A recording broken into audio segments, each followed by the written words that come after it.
Up and back, Sid. Finish with that log so we can call it a morning.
All operations are suspended until further notice.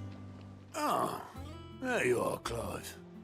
Word of your adventures arrived this morning. Victor sent his thanks. I doubt Kupka will miss the fools he sent to catch me. Not a single one of the bearers we saved showed any interest in coming with us. No one seems keen to join hands with an outlaw. Any news while we were away? None worth mentioning. Gav's still off keeping an eye on the Republican army. Should be back any day now. Understood. If anyone needs me, I'll be in the map room.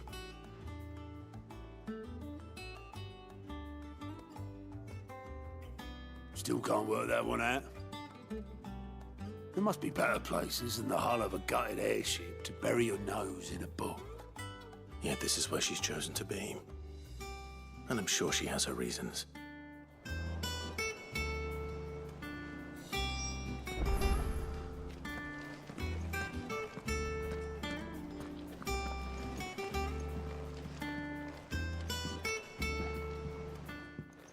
I trust I'm not intruding.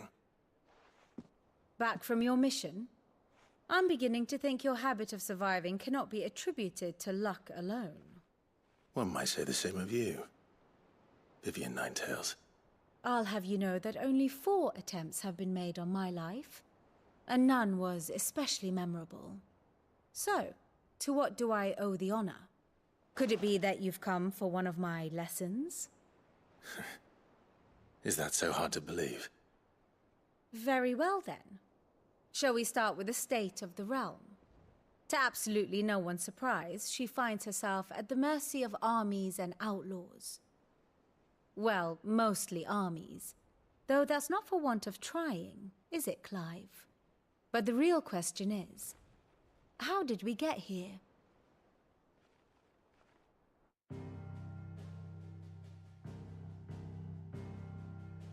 Long though Sambrek's dominion over northeastern Storm has endured, recent days have seen the Blight wrest ever more land from her grasp.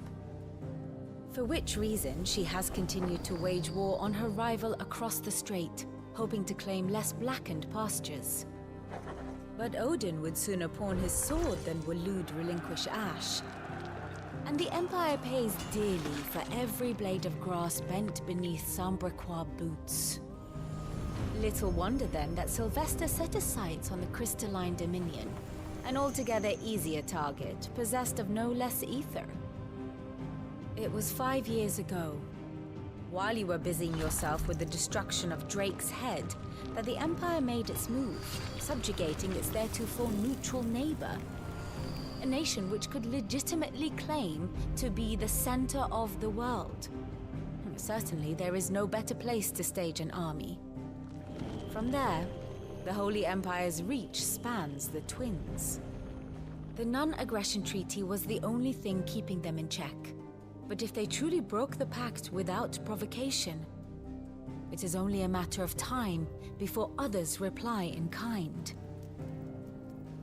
the Holy Empire, the Dalmekian Republic, the Kingdom of Waloed, and of course, our friends in Yaran. Who will be left standing, I wonder, when the last drop of blood is spilled?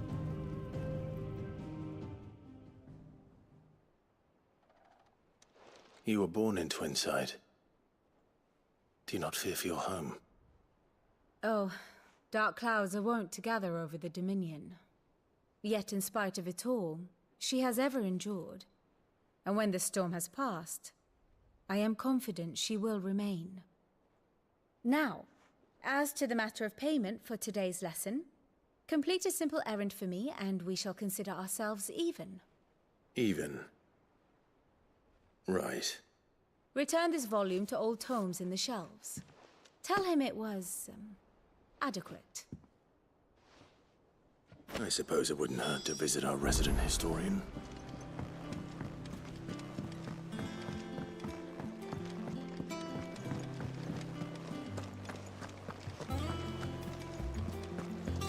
Look, it's Sid.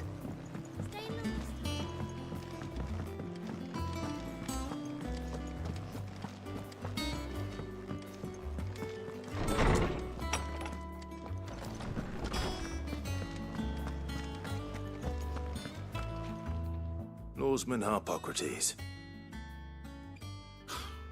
Now that is a name I have not heard for a long time. So long, in fact, I had half forgotten it was mine. Welcome home, Clive. You were missed, as always. I believe this belongs to you. Vivian asked me to return it.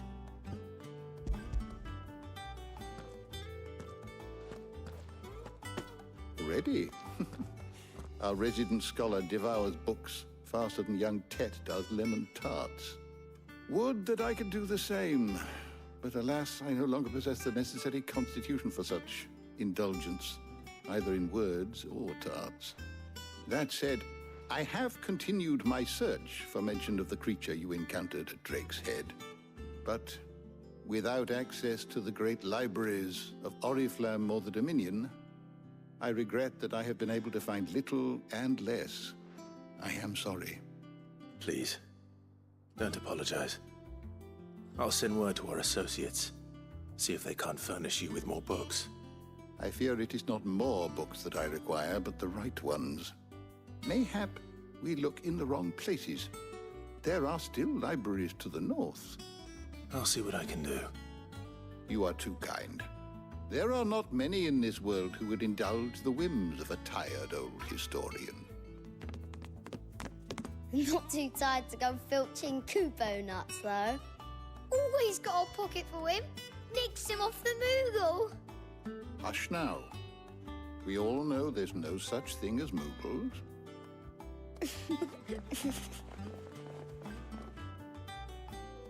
The twins seem well. Aye. Yet they laugh far too little for one so young. The loss of their parents weighs heavy on them, however well they hide it. Titan took much from us that night, from some more than others, and the wounds that remain, they are not quick to heal. Which is why we must give them all the time they need. That we must. Just as I must give you the time you need to recuperate. Good day, Clive. Good day. Gav will be back soon. I should get some rest while I can.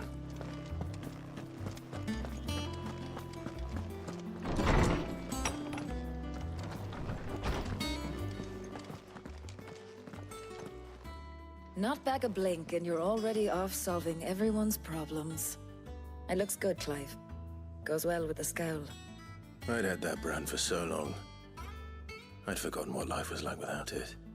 What it was like to be myself. And it's all thanks to you, Talia. The scalpel did most of the work. Ah, before I forget, a rider was here with a letter from Gav.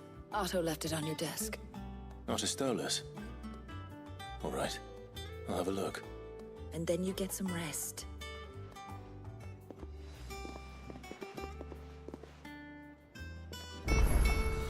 What could Gav have thought worthy of a letter. Once the hall's swept, it's over to the tavern.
What does Gav have to say? The Republican army is on the march, leaving Randalar in Hugo Kupka's charge. With him and his men occupied with the defense of the capital, they're less likely to trouble us. Good news, then. It's more than that. This is our chance. The one we've been waiting for.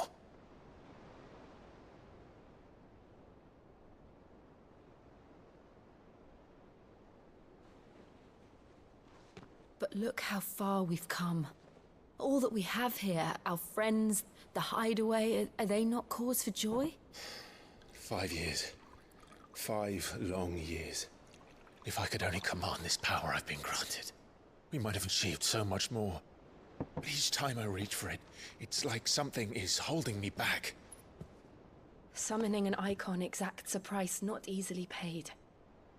Your body knows this only too well. It's merely trying to save you from yourself. And every burden I cannot bear falls to you. This mission of ours has made me question everything I thought I knew. But one thing has become abundantly clear. The crystals take more than they give. In exchange for momentary comfort, we must endure a lifetime of pain, war after war, loss upon loss. And now they rob us of our very homes, leaving naught but dust and ash.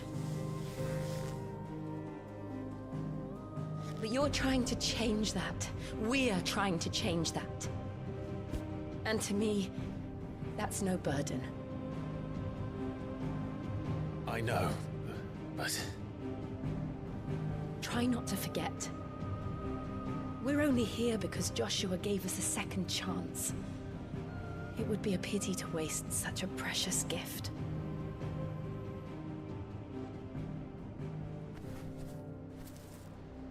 He did. He was there. It wasn't an illusion. I heard him call out to Ultima.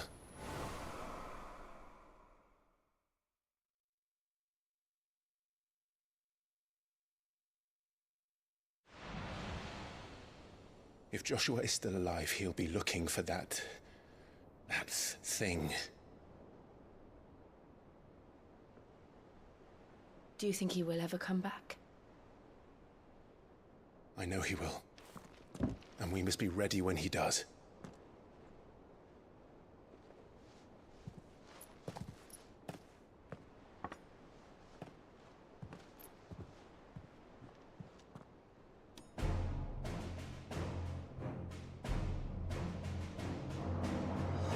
To a world without Mothercrystals.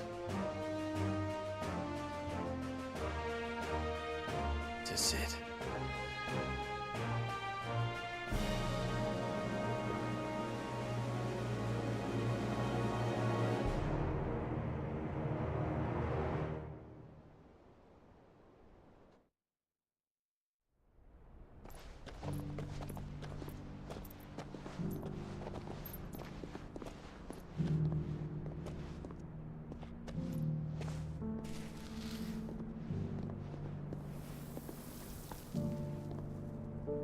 And so the North is lost. I knew that the Blight spread ever more swiftly, Your Grace.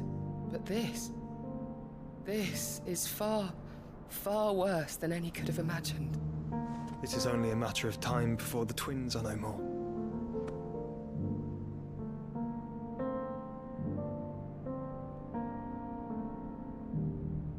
The world marches ever closer to its end, and here we chase shadows. Tell me, brother, are our efforts in vain?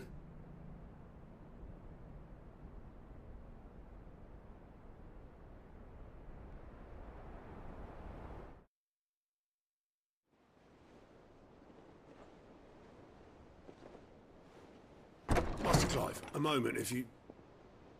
my apologies, I didn't mean to... intrude. Not at all. We were just discussing strategy. Speak freely, Otto. It's Martha, from the inn. She's gone missing. Anyway, I'll be in the mess when you've finished. Very well.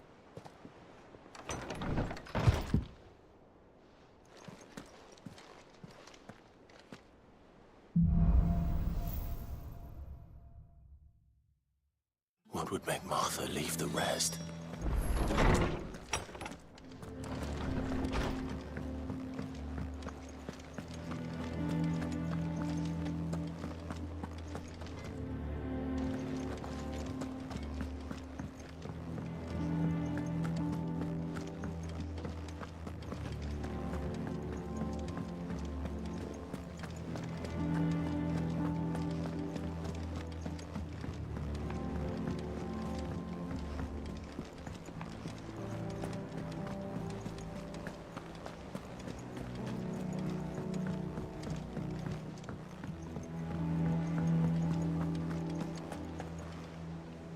What do we know, Otto? Some lads from the Imperial garrison in Rosaria started a fight over at Martha's Rest. Blood was spilled, bones were broken. The usual. But somewhere in the middle of it all, Martha vanished without a word to anyone. And that ain't like her, Clive. Something's not right. You think this was planned? Of course it bloody was. Ever since Eastpool, the Empire's been tightening its grip around the Duchy's balls. They've strung up everyone who's ever set eyes on a runaway, claiming they're traitors to the Holy Throne, conspiring to restore the House of Rosfield to power. And now it sounds like the bastards have turned their attentions to the pallbearers meek enough to stay put. Naturally, old Martha could see the way the wind was blowing, complained that it was getting harder and harder to take bearers in. And now she's missing.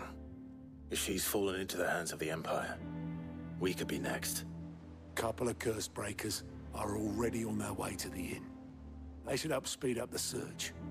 But if this is as bad as I think it is, you might end up having to save their asses and all. Don't worry, Otto. I'll make sure everyone gets home safe.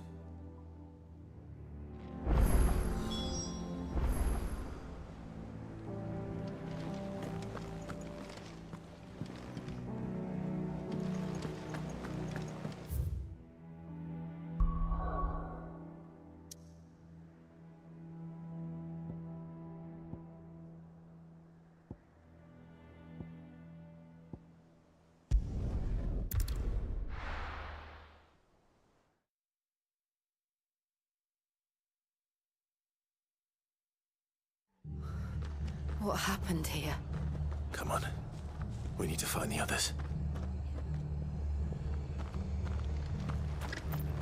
We're best off staying where we are for now, I reckon.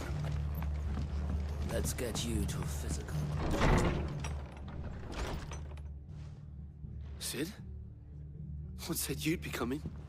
I trust you don't mind. Also thought you might need some help. And it appears he was right. You, could say that, yes. They're saying the Imperials ascended like a storm. No one was spared their fury. Martha tried to step in and calm things down, but all our efforts got her were a pair of iron shackles and a hard march. Any idea where? Judging by their tracks, they headed towards Sorrowwise Bay. To the Abbey, sheltering Martha's bearers. The bastards. Jill and I will go after them. You take care of the people here. We will. But, before you go, one of the locals heard something. He said the soldiers were talking about a culling. I don't know how big this is, but it doesn't sound good. Be careful out there, Sid. You do the same.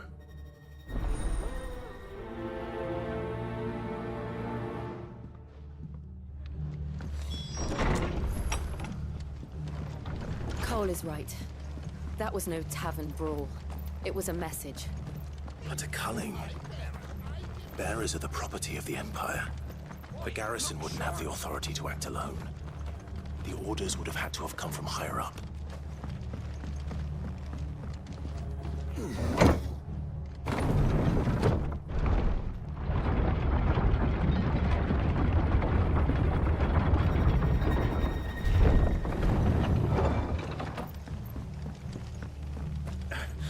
If those horses touch an air or not.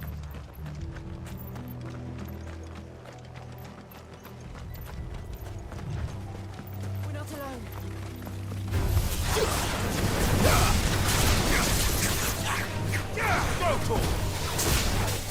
Get him!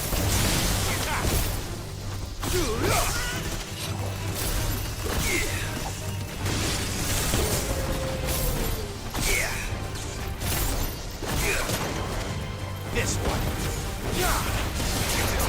Go, Torgal! Attack! Now, Torgal!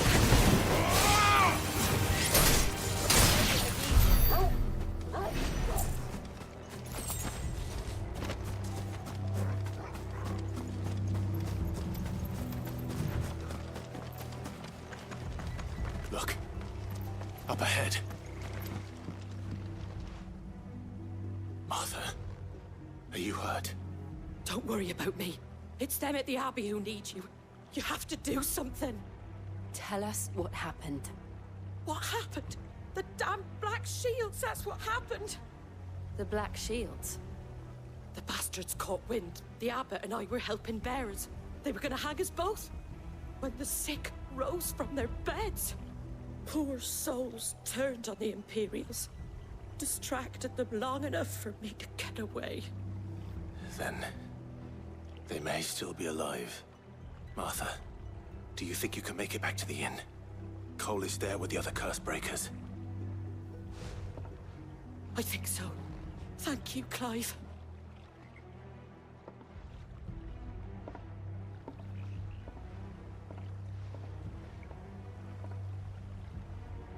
Black Shields.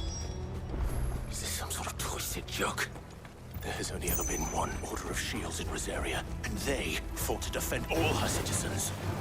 Seems a step too far, even for the Empire.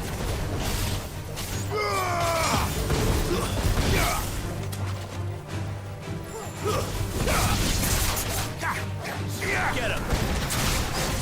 Go, Torgal!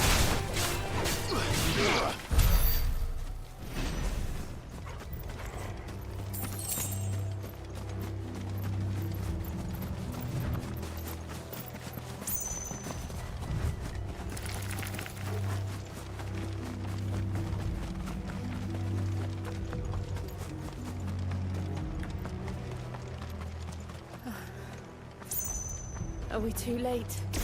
There might still be someone inside.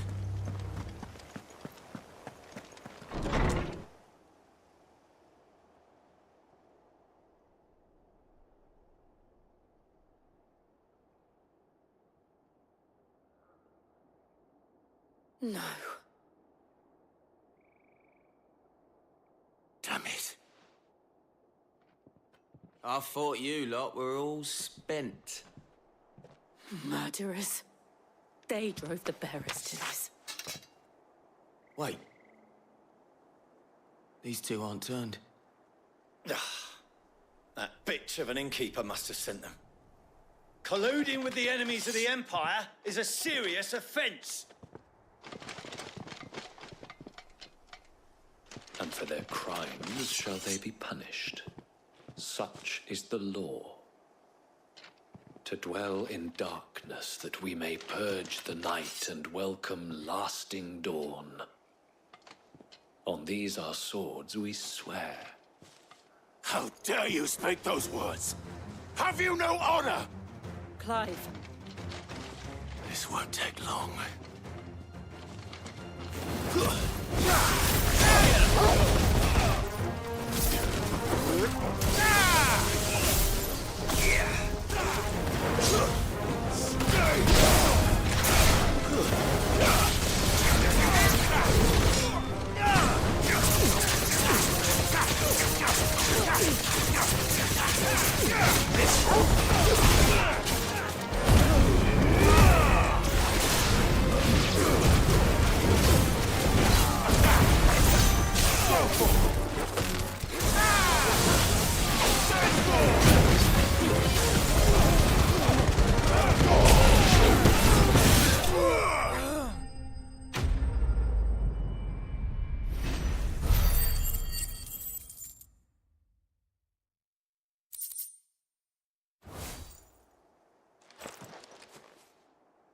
Is that all of them? I think so.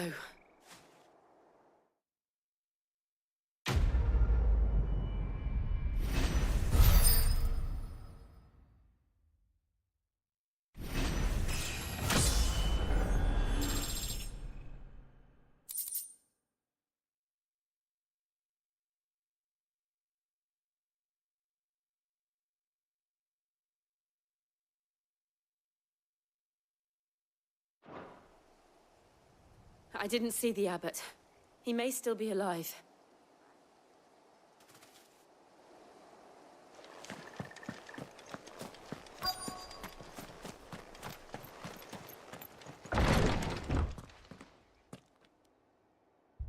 Found her.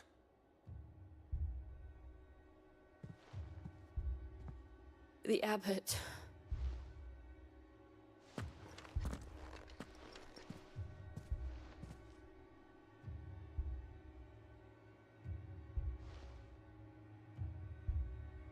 The bearers died protecting him. Calling upon what little magic they had left in their bodies. Clive. He's breathing.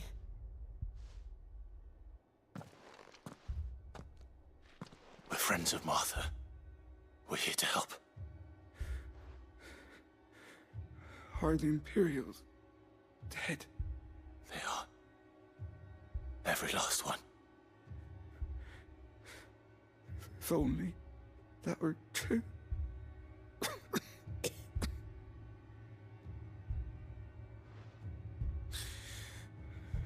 Black Shields will return. The cullings will continue. Rosaria will never be saved unless we save her. Tell Mother to beg his aid and tell her this wasn't her fault. I shall. Sid! Where are you? Sid! In here! We found a survivor! Clive. He's gone.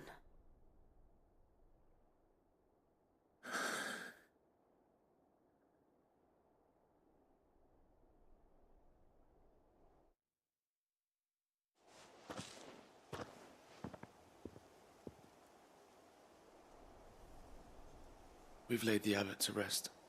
But the bearers... they didn't need to die like this. No, they didn't. But it was their choice. They knew the fate that awaited them and chose to meet it on their terms, fighting for those who fought for them. Martha said they rose from their beds, threw themselves at the Imperials so she and the abbot could escape. I've gathered the bearers' remains. We should consign them to the tide. There's a drawbridge not far from here. Radix jump. The currents there are swift. If the abbot was still with us, he'd have taken the dust there himself and performed the casting. I'll get someone to... I'll do it. Of course. Cole and I will remain here and see to the Imperials.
Spotted us, Torgal?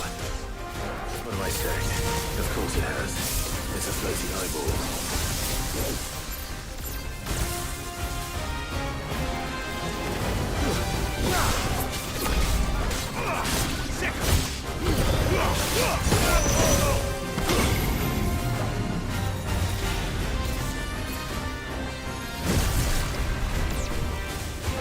Nice try.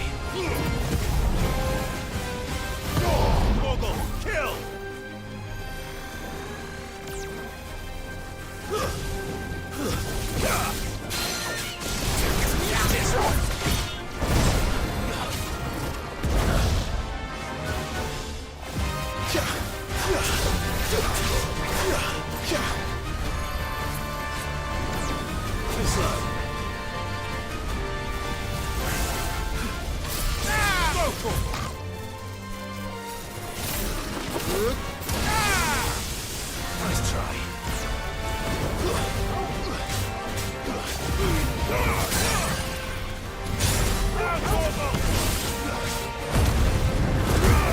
This one.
All yours, Torgal.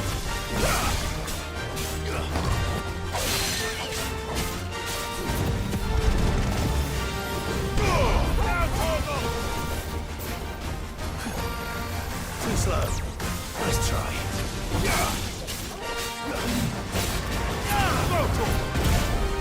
Get him.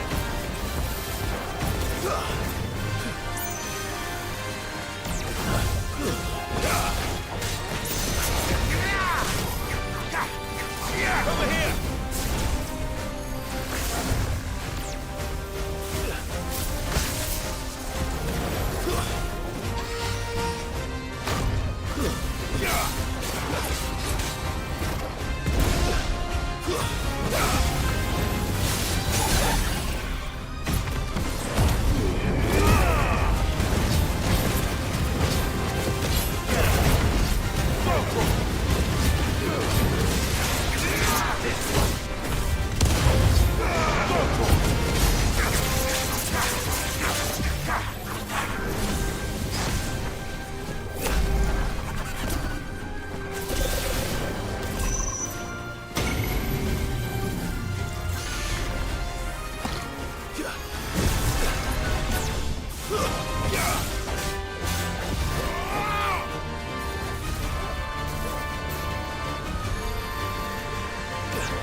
This one.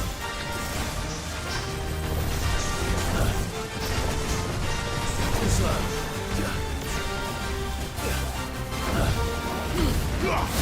Down, Torgal.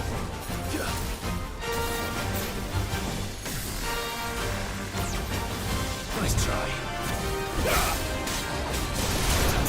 Over here. Get him.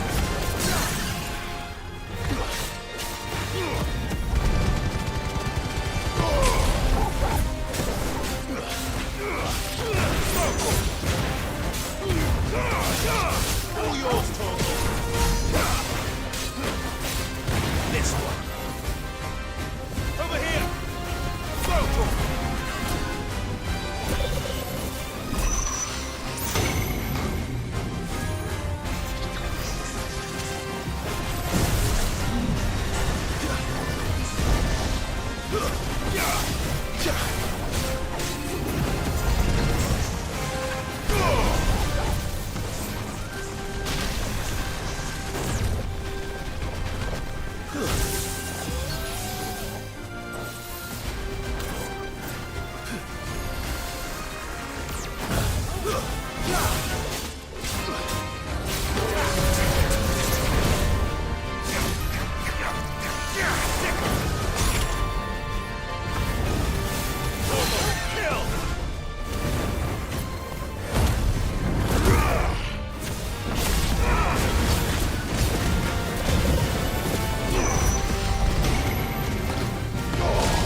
see that coming.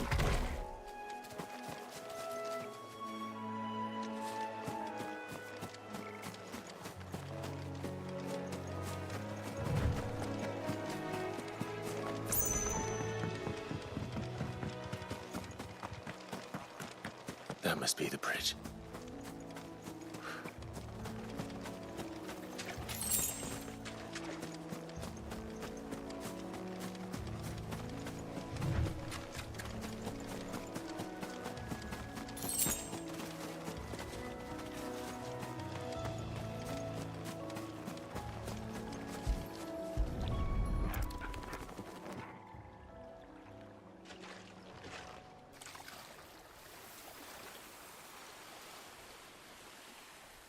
So shall the waters cleanse thee of thy burden, and bear it out to sea.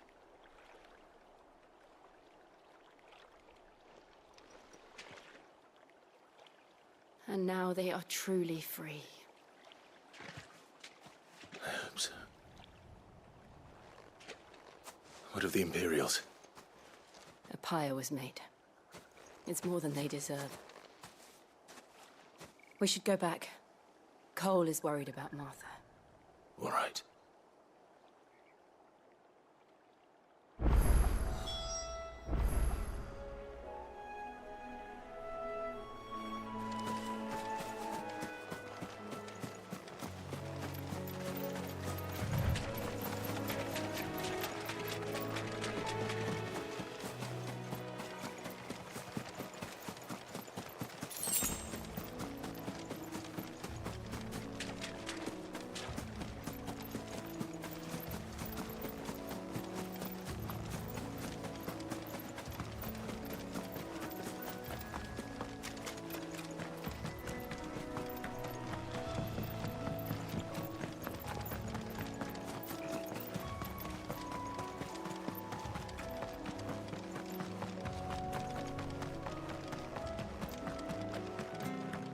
Thank you, Founder.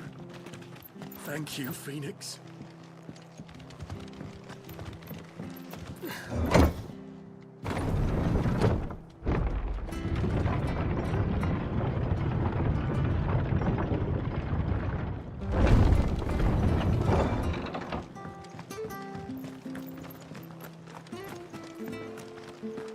And they called themselves our country. What are you after?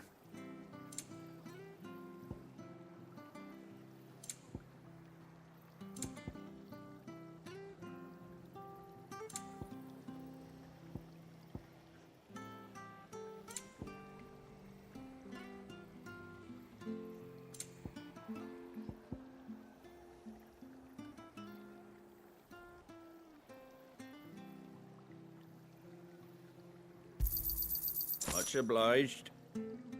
That all, is it?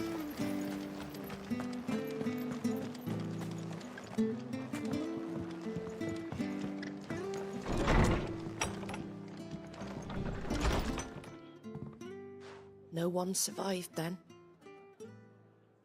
I'm sorry. Before he passed, one of them bade me tell you not to blame yourself. Doesn't mean I won't. Doesn't mean their blood's not on my hands. Cole said you cast their remains. That was good of you. But it should have been me. This was all my fault. How? You couldn't have known. But I did. And I turned a deaf ear to the warnings like the fool I am. The rumors started moons ago. Of black-clad devils descending on villages in the dead of night to slit the throats of sleeping bearers. But I assumed it was all just nonsense concocted by the Empire. Nothing but a ghost story meant to make folk think twice about lending a hand to a fugitive bearer. And in ordinary times you would have been right. What these Black Shields are doing is unthinkable. Which begs the question, why do it at all? My mother obviously has a hand in this. I cannot make sense of her actions. And picking what goes on in that woman's head is a job for someone with more time on their hands. Right now, I need swords and men to wield them, preferably big ones. If those Imperials think they can come in here again and threaten my people, they're in for a rude awakening.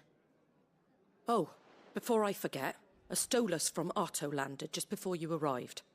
He asked me to tell you that Gav has returned. Then we must as well.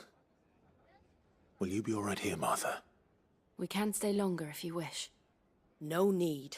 I'll be ready should the Imperials come calling.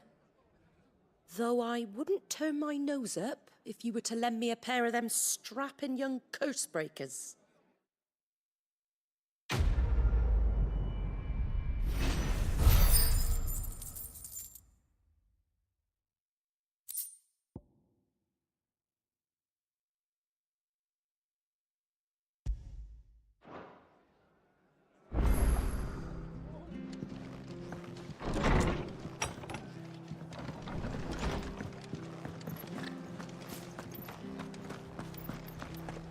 Try not to move. Oi! You there! Don't just pass me, Bob. You handy with that sword of yours? Course you are. Bet you're a bloody marvel with the thing. Now, question is, are you willing to use it or not? 'Cause a flock of noble chocobos are in need of help. Chocobos? You heard me right. Wild birds? Hmm? The big ones? And not just any chocobos at that. Whiteheart and her flock are the bravest birds you ever did see. They protect travellers round these parts from bandits and the like. Chocobos? Fighting bandits? It's true. Why, they saved me from a gang of footpads only yesterday. Nasty lot they were too. And now they're back, looking to settle the score. Well, go on then. Don't just stand there. Go and help them.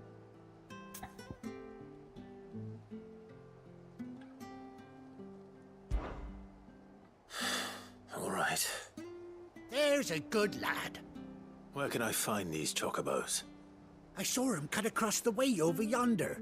The rotten scoundrels were driving the poor things towards the old dock. It's a dead end, that is. You save Whiteheart and her flock, you hear me? There ain't a pluckier bird in all the world. She's a hero to us locals. And don't worry, you'll know her when you see her right enough. I'm sure I will. And good luck to you. And give those no-good bastards a hiding from me.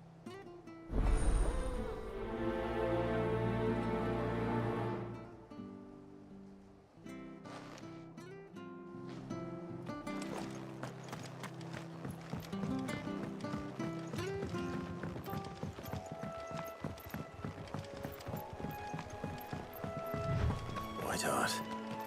That's quite a name for a chocobo.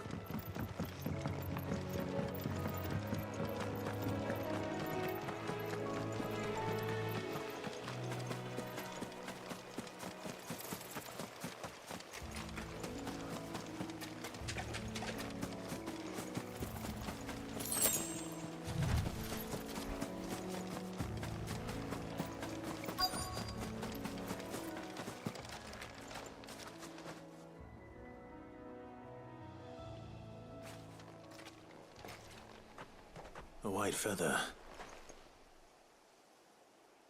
I thought Ambrosia was one of a kind. Speaking of brave birds. Looks like they went that way.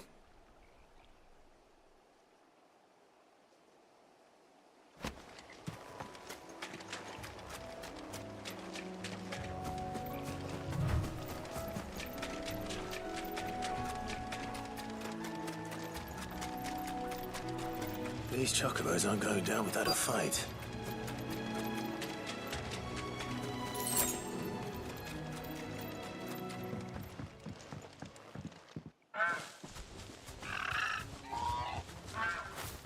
We got you cornered, Feathers. You didn't think you'd seen the last of us, did you? You've been bad for business. But I reckon someone will pay good coin to mount your head on their wall. Not around here, they won't. Oh. And why's that, eh? Because she's something of a hero in these parts. You hurt her, and I hurt you. Piss off. Or better still, how about we hurt you both? All right then. But don't say I didn't warn you.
All yours, Torvald.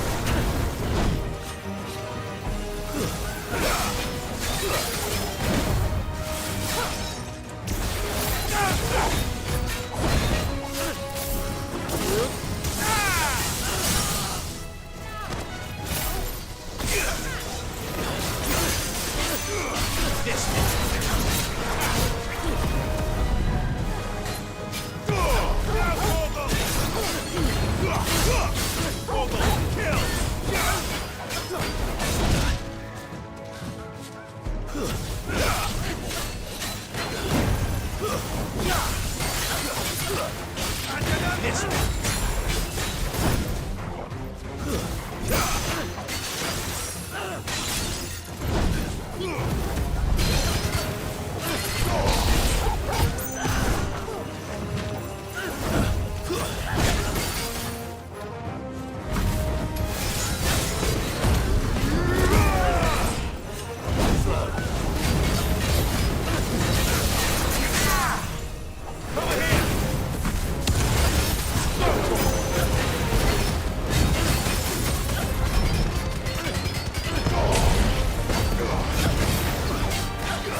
You're safe now. White heart, I presume. Do you know her, boy?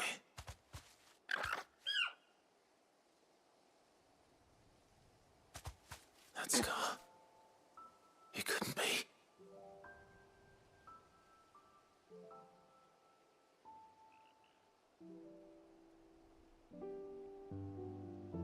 Ambrosia.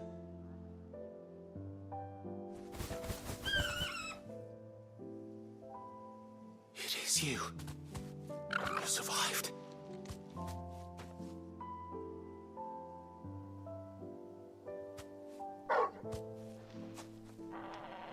And you found yourself a flock.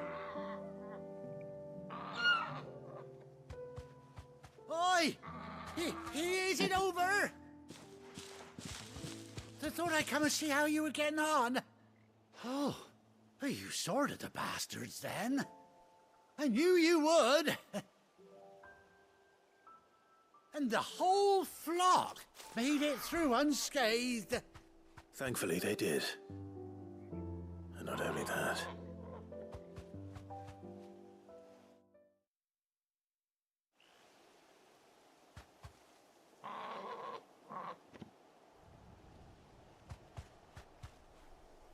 Well, I'll be. I never stopped to think our hero here might once have been someone's mount. Though I dare say she'd suit a fine fellow like yourself. Reckon our feathered friend must have learned a thing or two from her master. Kind-hearted warrior that you are. Bird like her would have cost a princely sum. You born a lord or something? Well, Oh, no, sorry. I didn't mean to pry. Don't matter who you are. You done right by me. What is it, girl? She wants her master back, I reckon.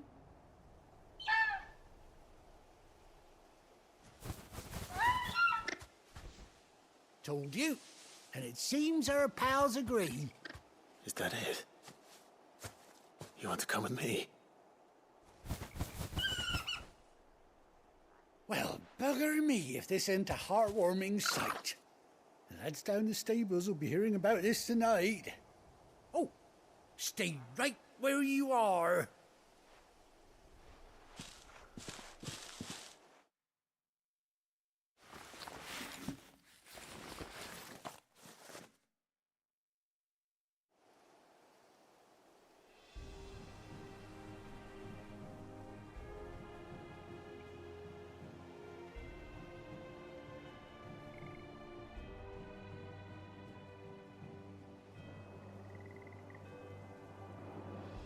Doesn't she cut an handsome figure, eh? She does indeed. How much do I owe you? Ah, a few scraps of leather's the very least I owe old Whiteheart. Oh, I'll be sad to see her go, of course. But she's earned her right to happiness and more besides. Don't you worry, we'll get along just fine without her. You hear that, Whiteheart? You've earned yourself some time off. You have fun traveling with your master now.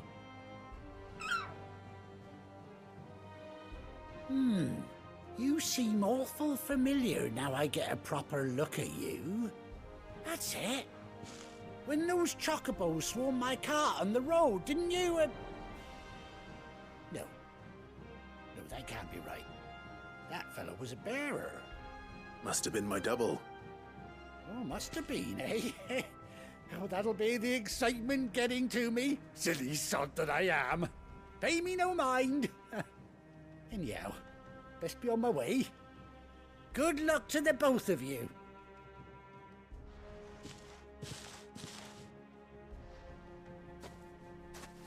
You take care of your flock for now.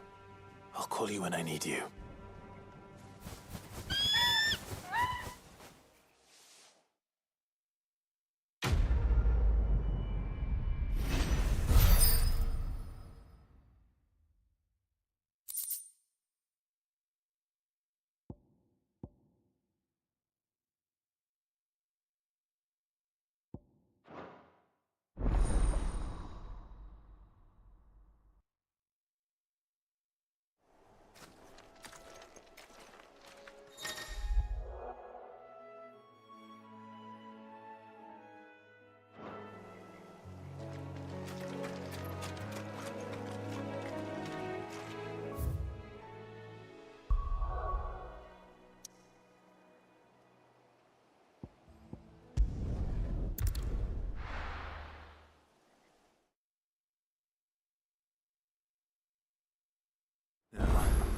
Where's Gav?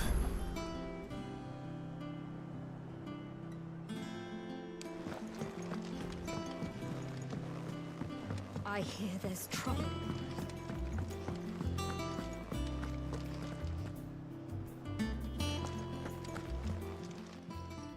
Well, don't just stand there gawping. coin purse weighing you down?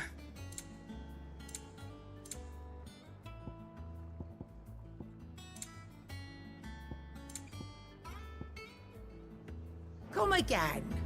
Or don't. I'm not much bothered either way.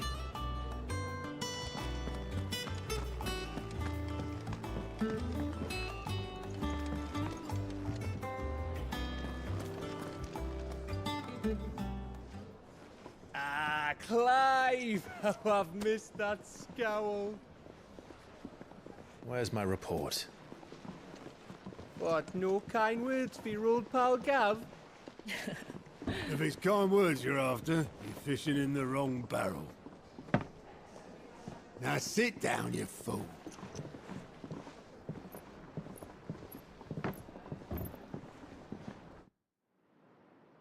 So, you remember how quick the Empire was to occupy the Dominion after the fall of Drake's head? And how pissed off all the other nations were that they didn't think to do it first? Half a century of independence gone at the whim of a madman. So much for their bloody treaty. Clearly, the promise of unblighted land and the world's supply of crystals was too much for his radiance to resist. And now the Republic's finally decided to follow suit, using liberation as an excuse to declare war on Sambrek. Lined up right outside the Dominion's gates as we speak, looking to starve the Imperials into submission. And now all eyes are on the Strait of Author. Well, the two nations beat their shields. The rest sharpen their daggers, ready to set upon the war-weary victor. They'll never see us coming. It's time we moved on the Mothercrystals.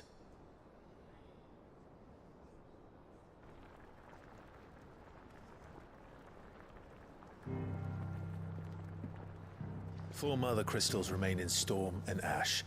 Drake's Breath near Ironhome. Drake's Fang in Dhalmekia. Drake's Spine in Waloed. And Drake's Tail here in the Crystalline Dominion.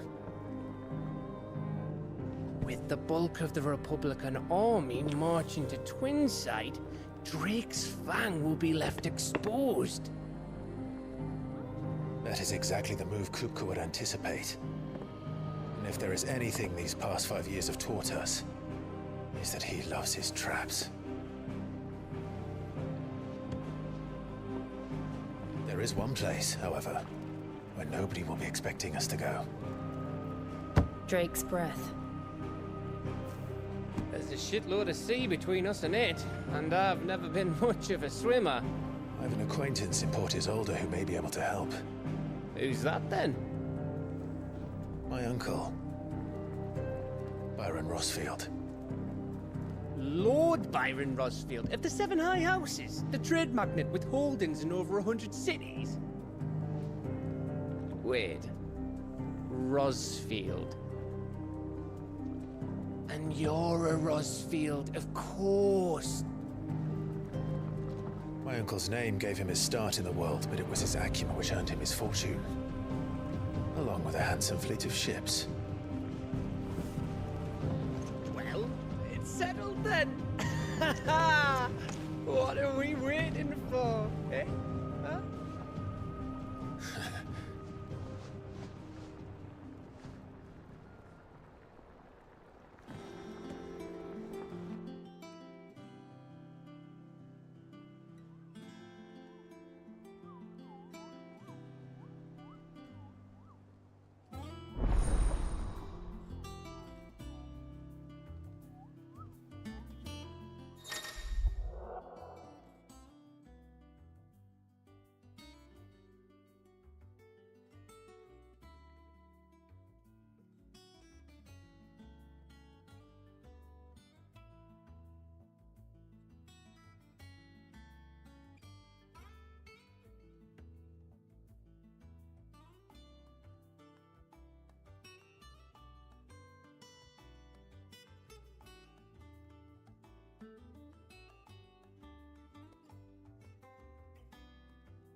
What are we waiting for, indeed?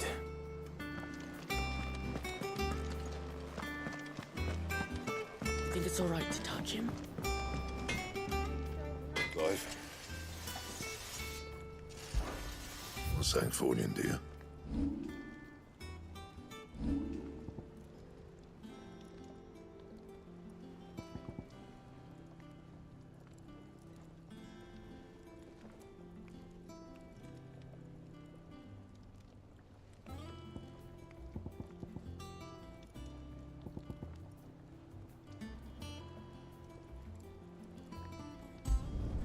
Should last you a good while.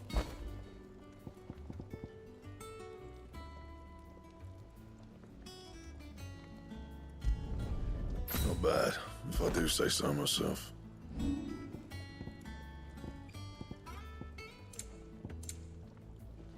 That it? Fine.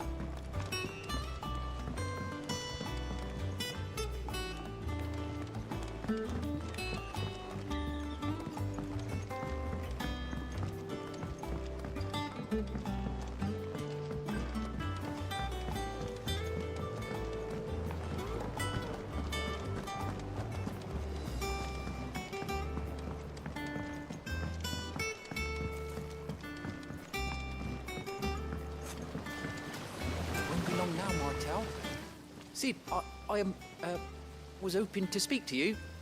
Is everything all right? Oh, yeah, it's just, well, as you know, we've been trying to grow fruit down here. It's good to know that something of the old hideaway still lives on. Martel's pride and joy. It was a sapling when she rescued it from the rubble, but look at it now. All our hard work's finally paying off. I took it on, you see, after she died, and now the fruit's finally ready to eat. And not only is it ready, it's actually tasty. Sweet as you like, in fact. She bred the bitter right out of it. Impressive. And welcome news to more than a few, I'd say. I thought this first harvest could go to the curse breakers, on account of all they do for the hideaway. You couldn't take them some, could you? Seems better them coming from you. It'll be nice being the bearer of good news for a change. Thank you. She always had a soft spot for that lot, see? And once they've had their share, I'll see to it that everyone else gets some. Here you go. Martel apples, they're called, in honor of her memory.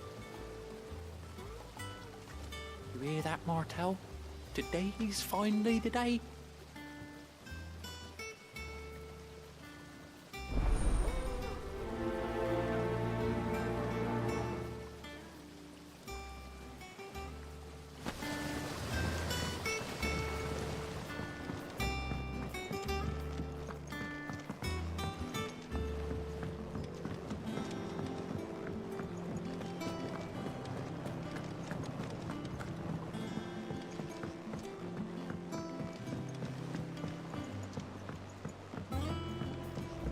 Did you come through the forge today?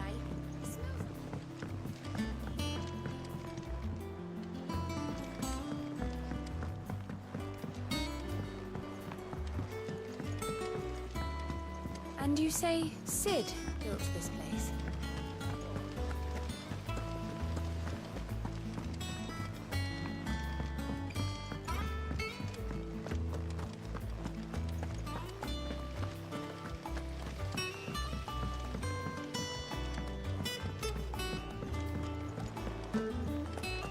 So Mather's all right. Yep. You two look like you could use something to eat. Here, courtesy of Martel.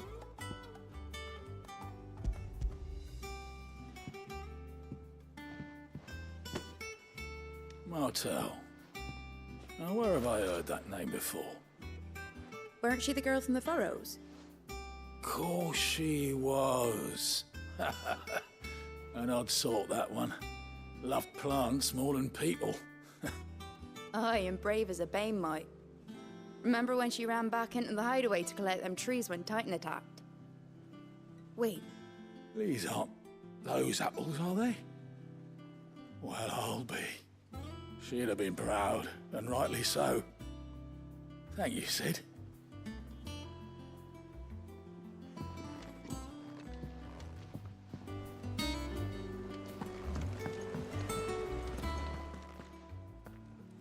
gift from the backyard. For your service.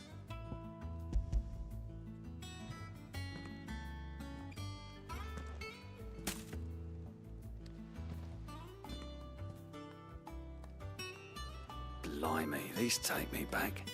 I haven't seen a hideaway apple since. Old Sid was the only one who could stomach the things. He'd nab them right from the branch, make Martell livid. Not that anyone could stay mad at the man for long. That sounds like the Sid I knew, all right. Planning on keeping that lot to yourselves, were you? Hang on. These aren't Martells, are they? I'm glad to see someone carried on what she started. Can't have been easy, not in the Deadlands. Reckon she'd be happy knowing all her hard work didn't go to waste. Clive, tell the lad down in the backyard to run some over for me, will you? Not so much as a thank you. Well, I've got some manners at least. Thanks, Sid. You can leave the basket with me. I'll see that the others get their share. Oh, and give our compliments to the gardener, won't you?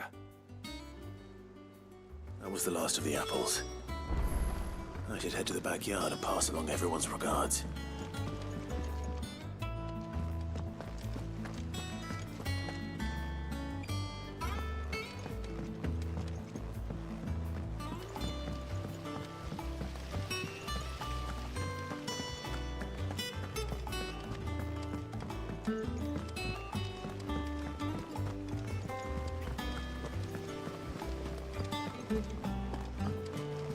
And you say Sid built this place?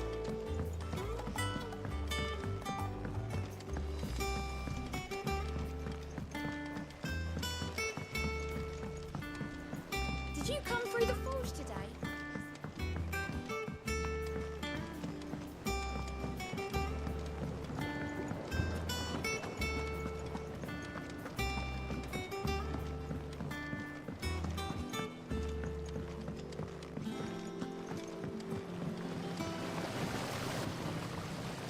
The Cursebreakers sent their thanks.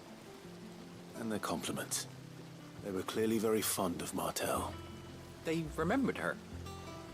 After all these years. I suppose she was very kind, even to a tongue-tied lummox like me. You were one of the good ones, Martell. Why did you have to die? She put everything into her work. She wasn't going to rest until we had fruit sweet enough to enjoy. And now we do. When she died, I named a sapling after her. And now it's a full-grown tree. Martell lives on through the fruit it bears. And through you. Her dream would have died with her, had you not kept it alive. That's something to be proud of. I didn't do anything really, but thank you. You're kinder to me than I deserve. By the way, Otto's expecting some of your crop. And I wouldn't mind some of it either, if that's not too much to ask. Of course not. I'll see that you're both well provided for. They like your fruit, Martell. Isn't that wonderful? I'd say it's about time we planted you some siblings, don't you think?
Ah, yes.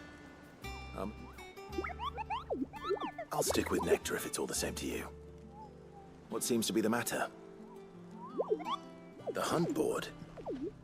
It's where the curse breakers post sightings of particularly fearsome beasts.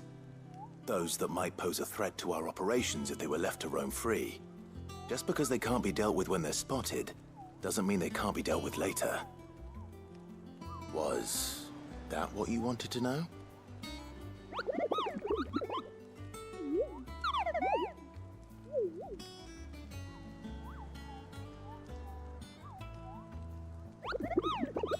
Right. Well, leaving your mightiness aside for the moment, the people of Valisthea are going through a lot already. What with the blight and the war. The last thing they need is ungodly fiends terrorizing them on top of everything else. So if the curse breakers are too busy to help, then perhaps I can.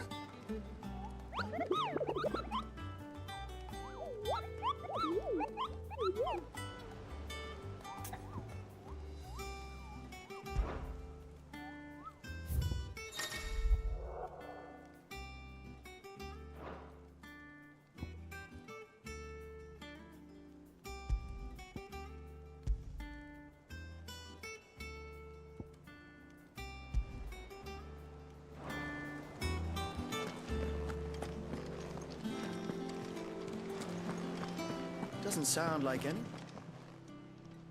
Oh, Clive! Welcome to the Patron's Whisper. The Patron's Whisper? Does that mean someone else is taking care of our friend's donations? Oh no, that's still me.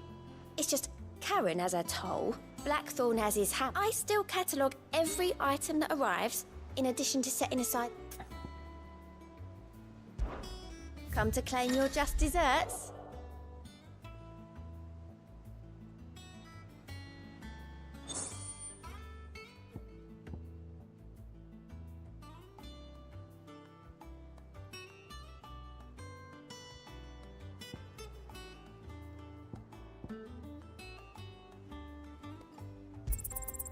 Here you are.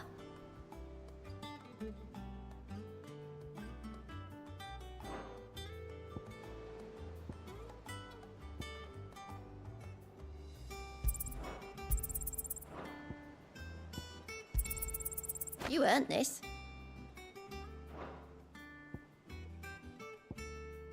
All done?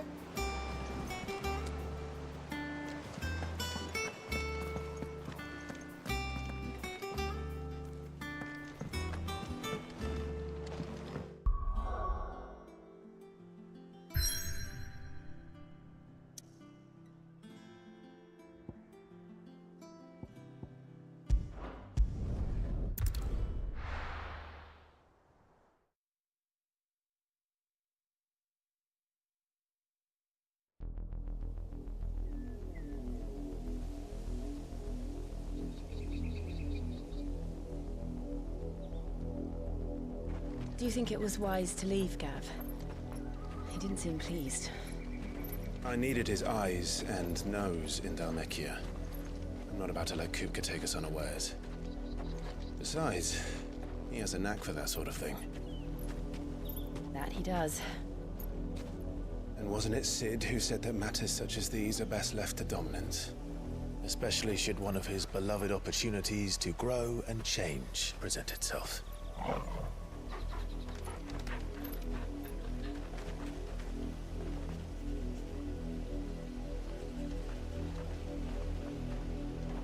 I always knew that I would return one day. Return to Ironhome. For what?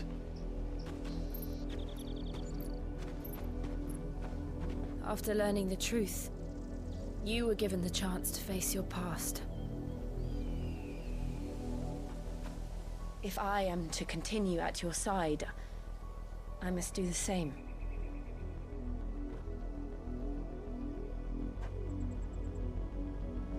We will face it together then. To the end.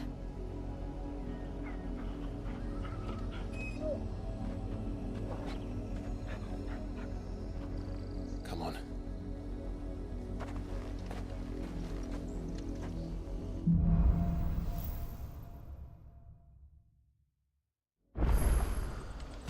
How far do you think your mother's reach extends? Will we find the same tragedy in the south as we did at Martha's Rest? More than likely. Which is why we should hurry. There are still many settlements between here and Port Isolde. We visit as many as we can and hear their stories. Starting with the village of Amber.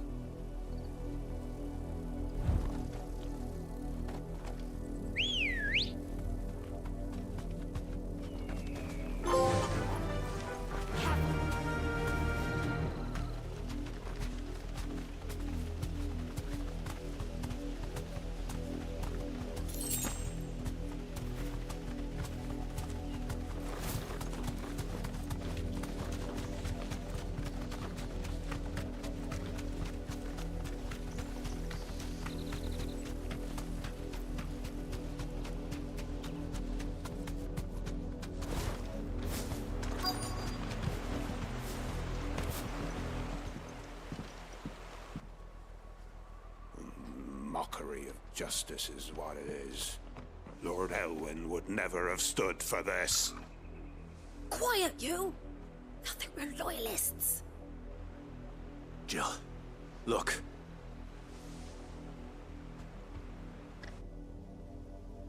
Rosaria must be cleansed of the stain which befouls her, that she might rise once again from the ashes to welcome a new dawn. 'Twould be a pity to make examples of you all, for the transgressions of but a handful. Of course, your lordship. You shall have our full cooperation.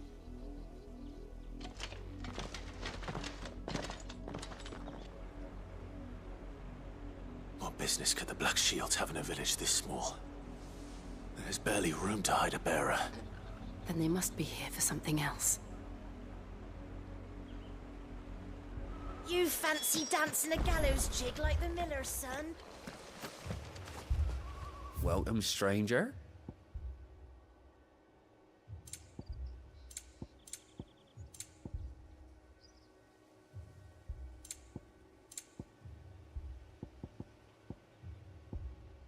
Fare you well?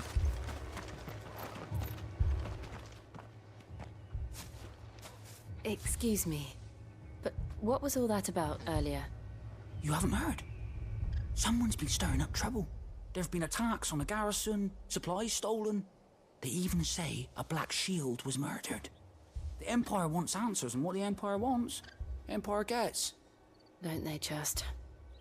Keep your ears open, eh? The Black Shields will pay good coin for information on the culprits.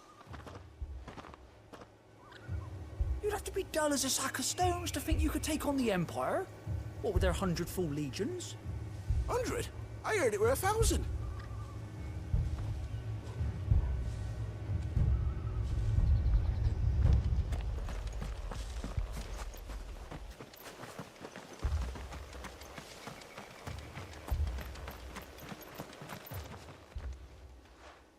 You seen them, didn't you?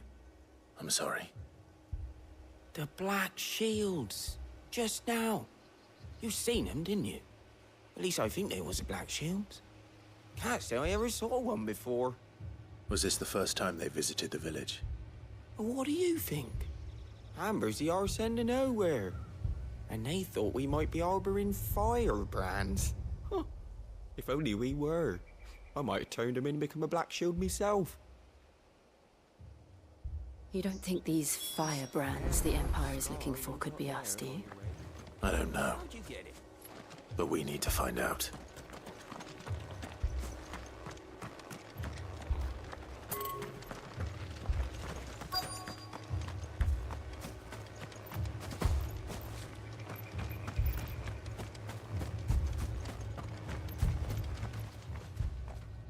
Greetings, friend.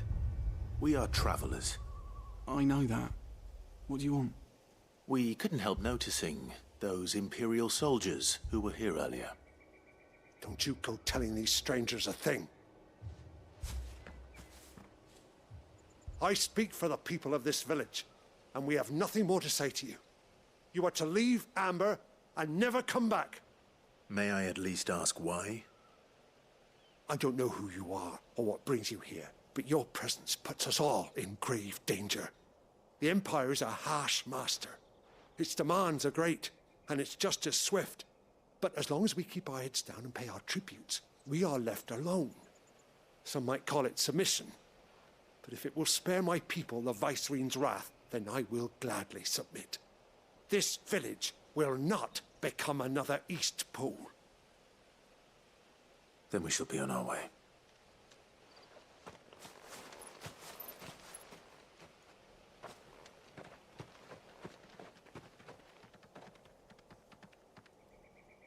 These people live with a knife to their throats. In the mistaken belief that if they cooperate, my mother will show them mercy. Obedience bought with fear. Are you all right? Sorry, It's nothing. We still don't know who the Black Shields are looking for. Well, whoever they are, the Imperials deem them worth pursuing to the back of beyond. But other than Martha, who else in Rosari would have the courage to stand against the Empire? A new ally would certainly be welcome. Can we find them before the Imperials do? Perhaps the next village will yield more answers. Perhaps.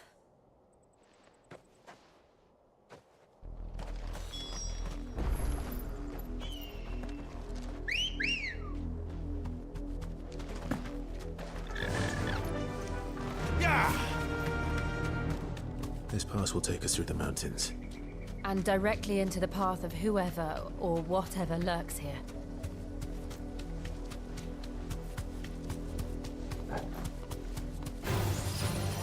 Ever since the Apollo tree, we've seen more and more of these echoes. What do you think is waking them? The Mothercrystals collapse? I have an idea. You're not going to like it. Over here!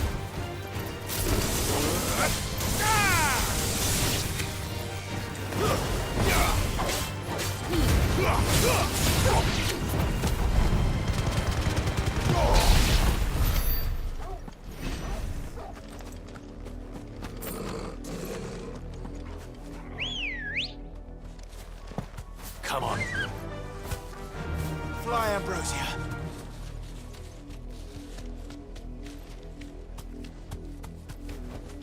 Thanks, Gal.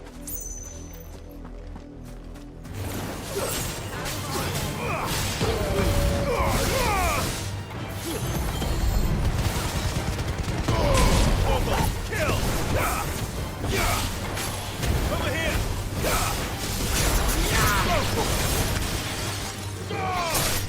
It's over!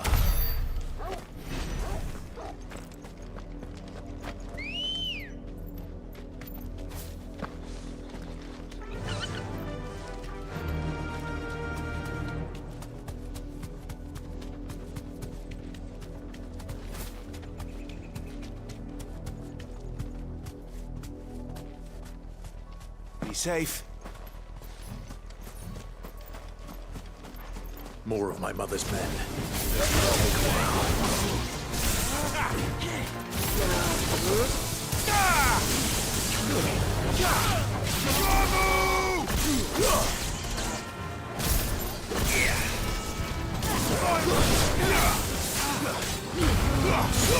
All yours, Torgal! Now, Torgal! Get him!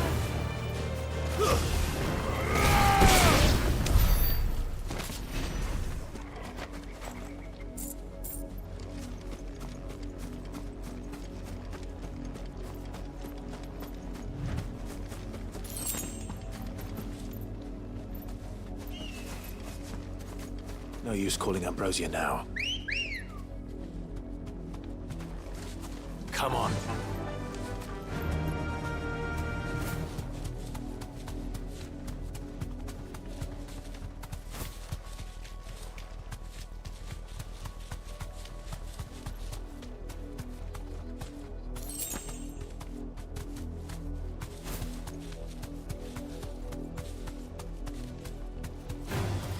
Time to fight.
Blood, Clive. And still wet.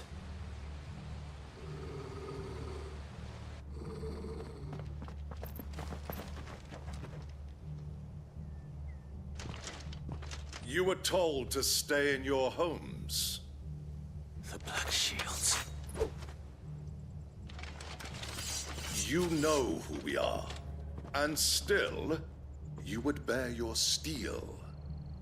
Why then, we owe you our thanks. You have saved us the trouble of an interrogation. To dwell in darkness, that we may purge the night and welcome lasting dawn. On these, our swords we swear. Say that again. I'll show you a true shield to Brazil. This one. Nice try.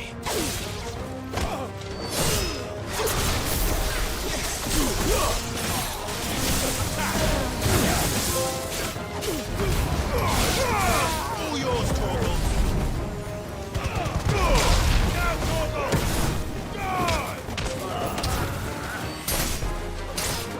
This one.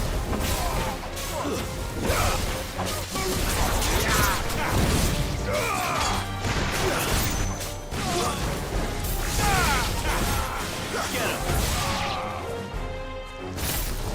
him.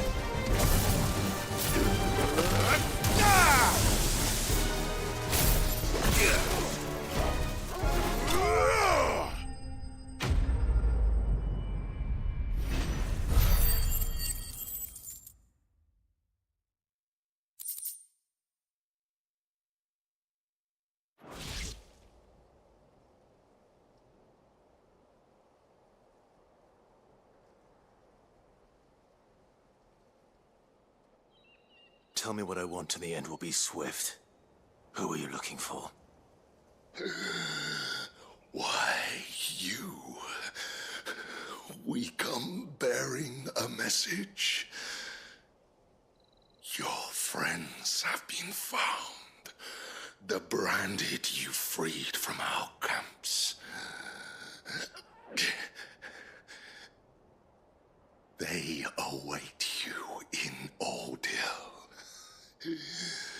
Guardians of the Flame.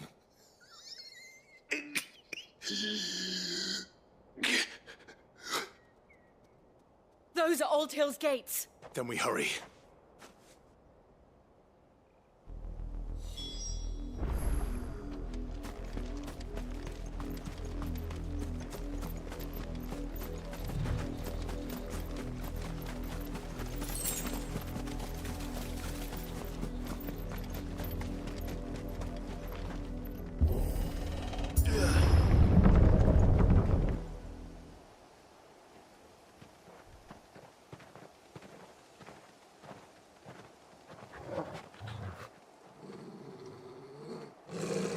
Find something, boy. Death.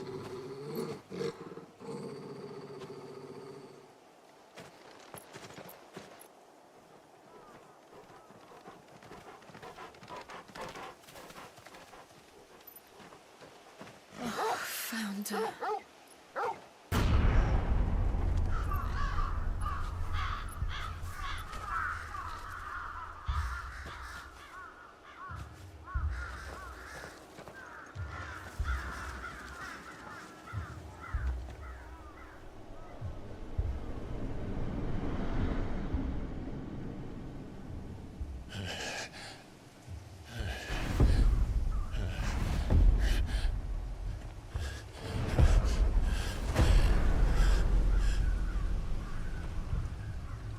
This was my mother's doing.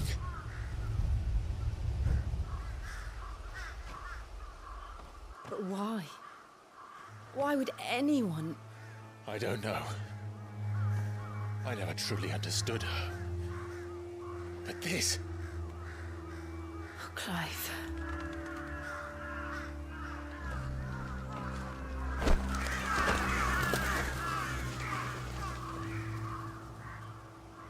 I will learn what madness drives her, and I will end it.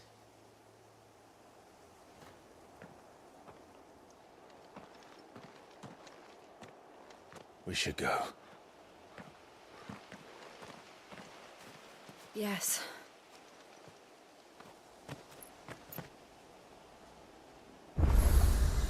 We can't leave them here like this. We won't. But if the Black Shields have made it this far south, they may already be in Port Isolde.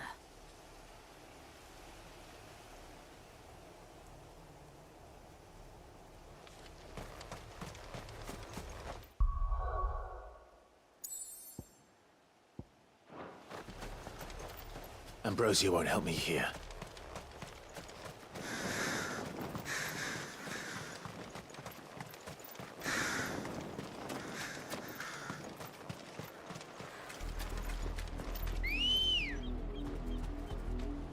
We're approaching Newer Bridge. Though I doubt the Empire would let us cross over to Rosalith.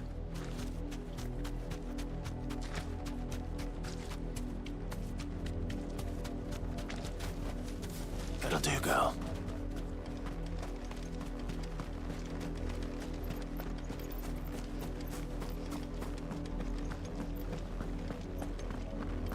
They're all Rosarian. But this is their home.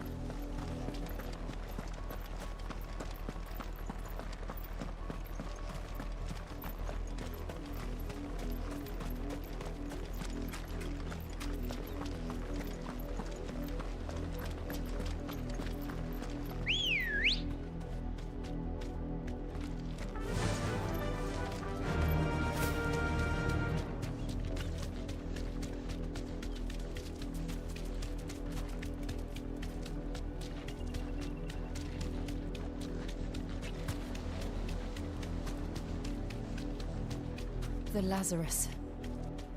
What happened to this place? My mother happened. The nobles who lived here didn't stand a chance.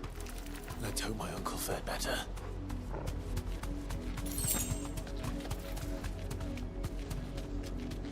That's the main gate.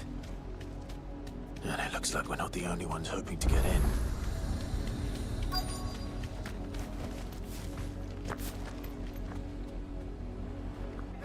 Let us pass! My children are starving! Have mercy!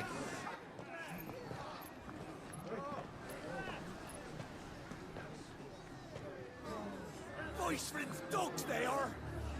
You can't ignore us forever! Let us in, or we'll die on your doorstep! Better out there than in here! More than enough room to Fuck sit. off! Find the chinless bastards! Those crystals belong to us all!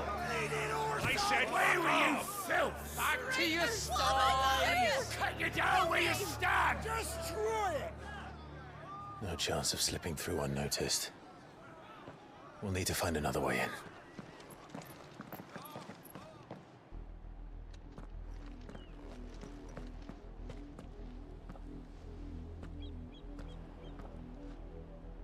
I thought we might be able to reason with the guards. Or at least bribe them. I suspect everyone in that crowd thought the same. Was that the only way in? Officially, yes. Strictly speaking, no. My uncle once told me that the nobles had tunnels built, so that they could visit town without having to walk amongst the rabble. The Lazarus.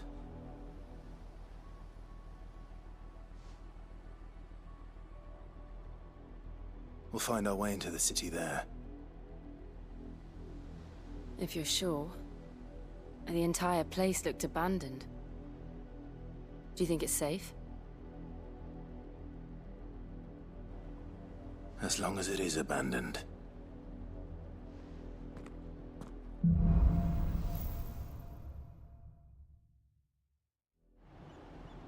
The good news is we haven't seen a single black shield since Old Hill. Maybe they found who they were looking for.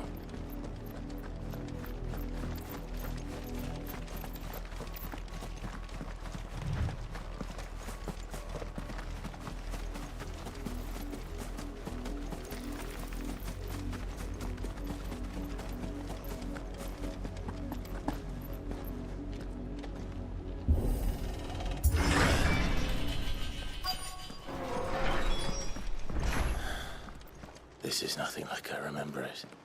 How quickly a crown can lose its luster.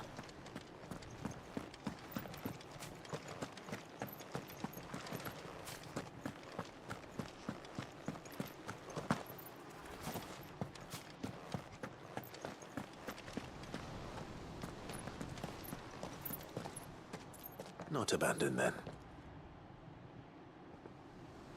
Oi! Visitors!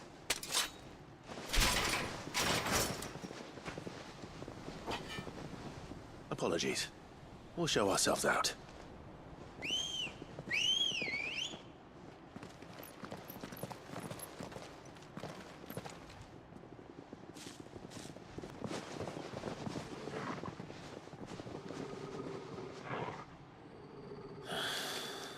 Or not.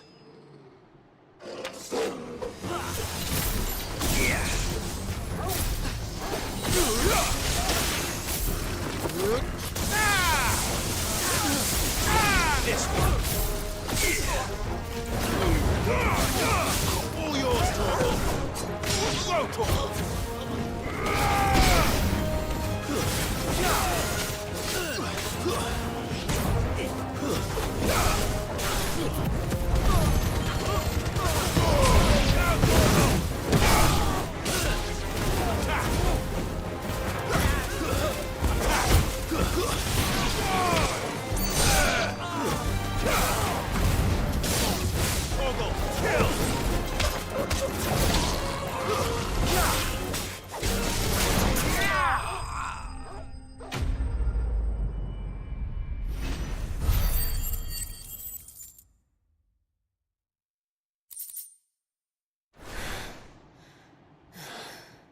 I've only ever seen one man fight like that.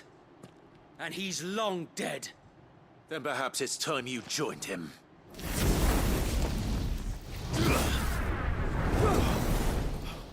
The blessing of the Phoenix. It can't be. I was there when you died. Huh?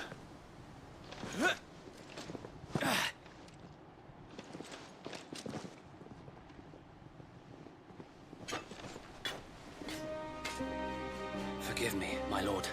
I knew not whom I addressed. You have naught to fear from us. Founder, it really is you. It is. So wait.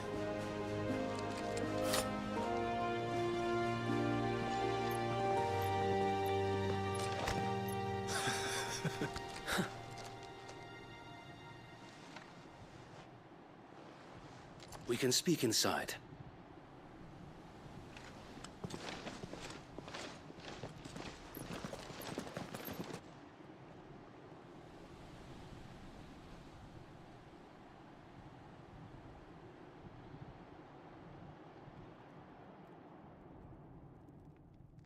And those who wouldn't bend the knee?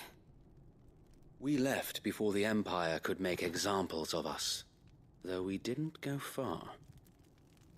And we banded together to form the Guardians of the Flame soon after.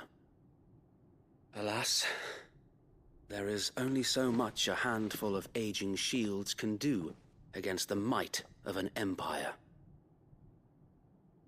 But we've seen to it that their stay has been anything but pleasant. Of late, though, we've had our hands full just trying to keep the Duchy's few remaining bearers out of the Imperial's clutches. The Cullings. We saw what happened in Old Hill. Aye. The foul work of the Black Shields and their mistress. You mean my mother? But it doesn't make sense. Even knowing what I know about her. Her hatred for bearers was no secret, but she wouldn't have been ignorant of their value to the realm. No offense, my lord, but in case you haven't noticed, the Lady Annabella couldn't care less about the realm. She barely even cares for her own home. That much has been plain since the slaughter at Eastpool. And, since granting the Holy Emperor a new heir, her obsession with bearers only seems to have grown. As to why, I don't know. Maybe she can't bear the thought of anyone having the power to challenge her beloved son. Her son. Sir Wade, the Black Shields have broken camp. They march in full force for Buick Bridge. Then so do we. Make ready.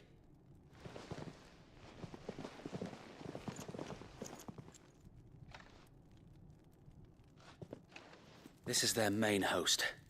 If we remove the head, perhaps we can prevent what happened at the docks from happening somewhere else.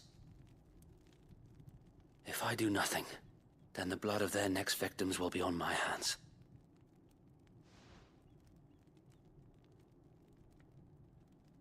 Yours and ours. We too have witnessed the crimes these men who dare call themselves shields have committed in my mother's name. It cannot be allowed to continue. We must put a stop to this madness. We must. So let us go with you. For the good of Rosaria. I was hoping you'd say that. Very well. If that is your wish, I would be honored to serve at your side. And we at yours. So, Wade, let us do our duty. With pleasure, my lord.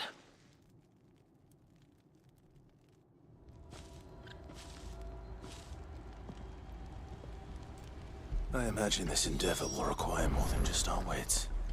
Then let's hope Sir Wade has a good quartermaster.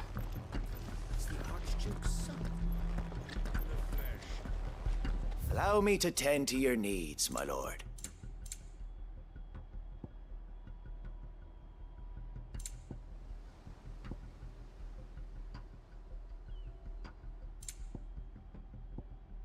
It has been an honor.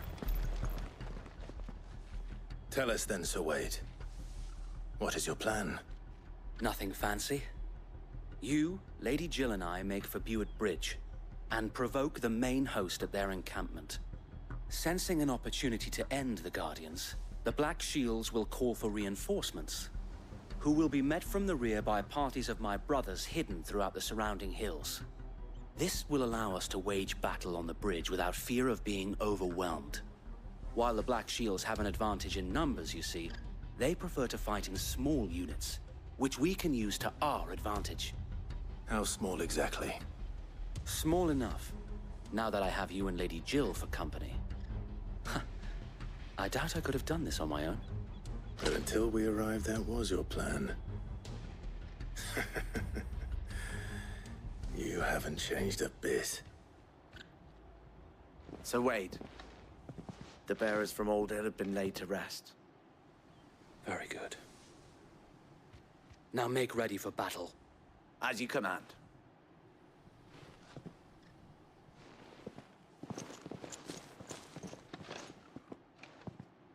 Thank you, Sir Wade. Perhaps now they will find peace. There is but one thing which will grant them peace. Putting an end to the Black Shields. And so we shall.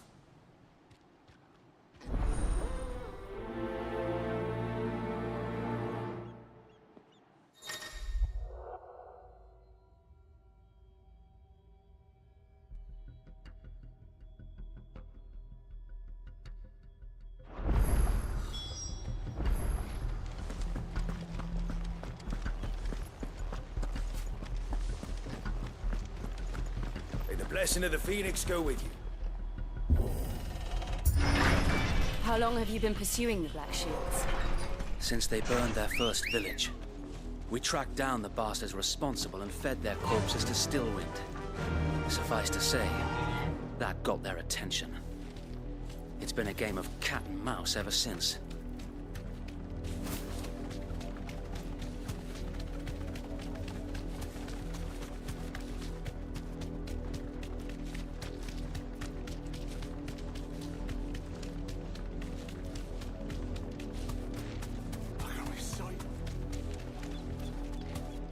Come along now. There they are. On your command, my lord.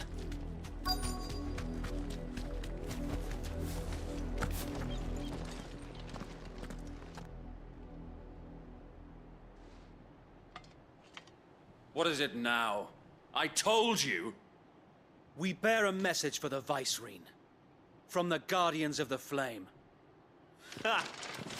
You presume to tell us that a pair of filthy vagabonds, a woman and a dog, could guard aught against the might of the Black Shields? Then come! Die along with your flame! For Azaria! For Azaria! Your petty revolution ends here. On these our swords we swear.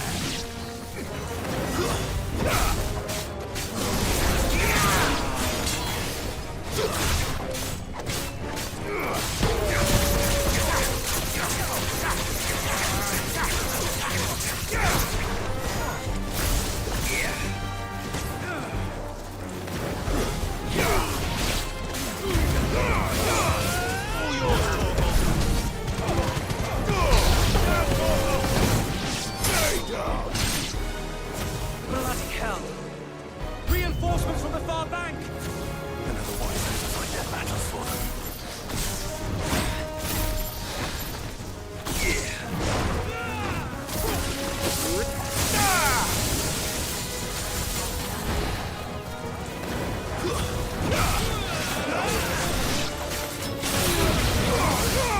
All yours, Torgal.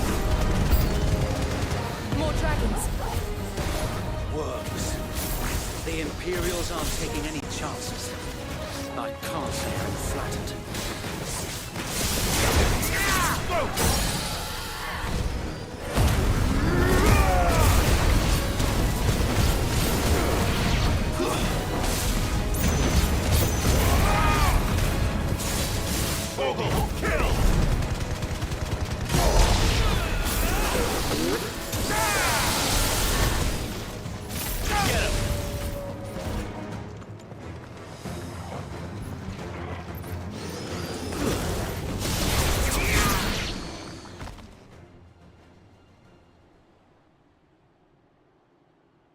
A noble stand, albeit a misguided one. In taking it, you have but proven our point. That this land is in dire need of cleansing.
There's no one left to keep them occupied.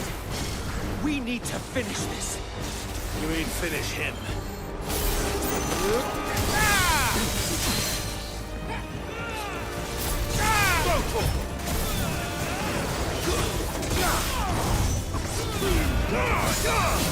Ogle, kill!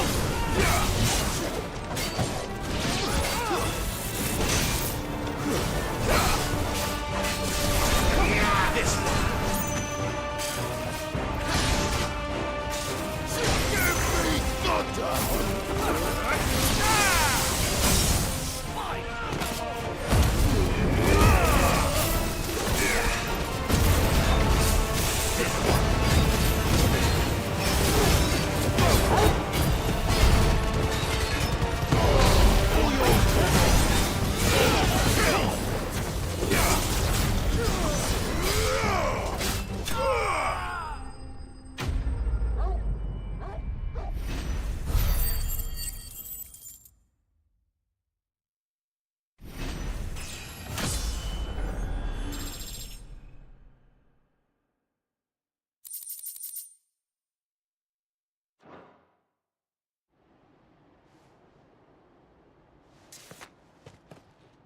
I don't see any more.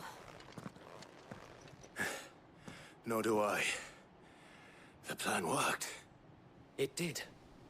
It bloody worked. We sent every last one of the rotten bastards straight to the mud! Lord, perhaps this will be enough to stop the Cullings. For the time being, at least. Perhaps. Though I doubt my mother will take this loss well. She'll move swiftly to see her minions' ranks replenished. And then it will all begin again. I often wonder if the nation we once knew is gone for good. Her fields rot. Her people starve. We battled to preserve the flame that was, but for every foe we fell, another springs up in its place. Yet be that as it may, it is still our home, and we must fight for it.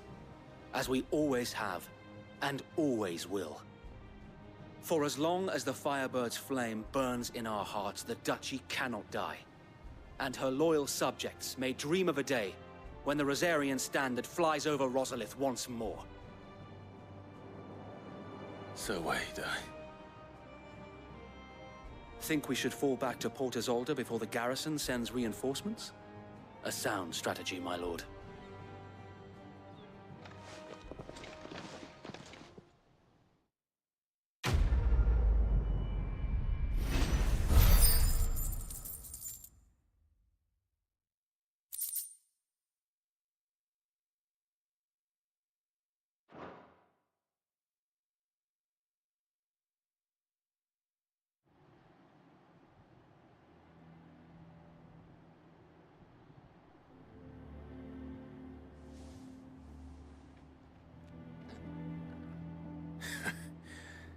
And how long has my uncle been funding you and your comrades' endeavors?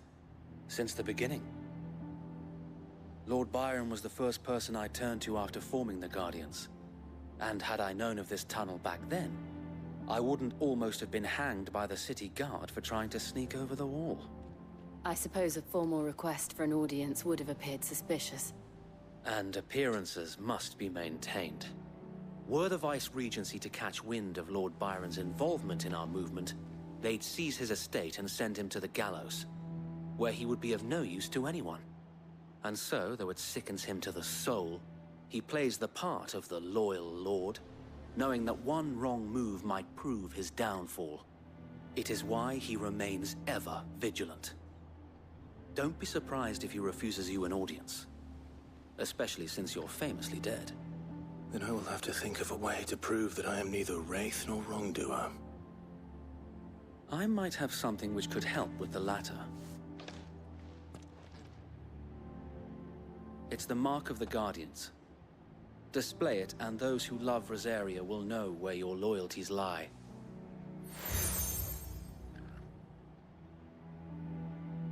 I shall wear it with pride. Be sure that you do. I don't want my men attacking you again. Unless you deserve it. If only Sir Tyler could have been here to see you. Or the Lord Commander. Thank you, Sir Wade. If there is ever anything you need. I know. Go on now, my lord.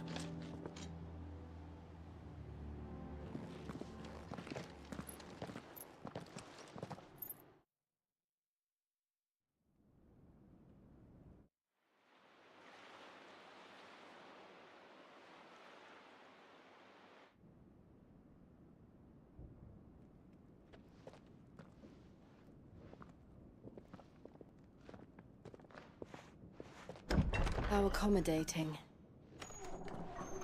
Do you really think they believe we are who we say we are? Not a chance.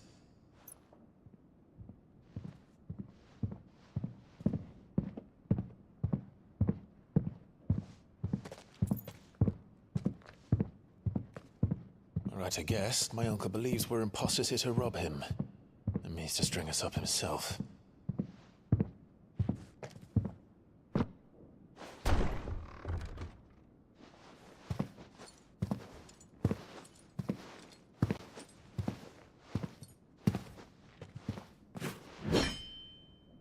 Imagine my surprise when I was told my nephew had come to visit.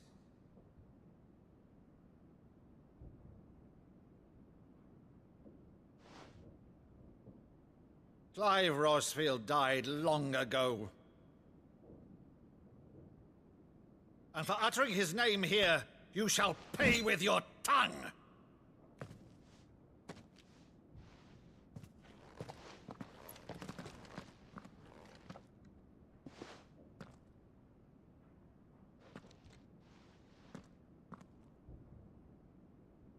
You would mock me as well?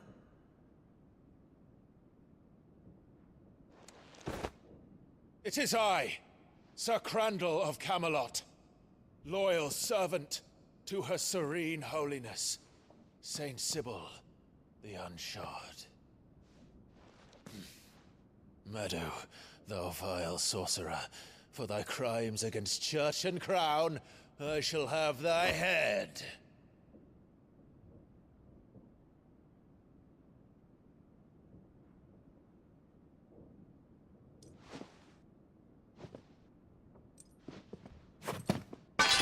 Curse thee, infectious flax wench.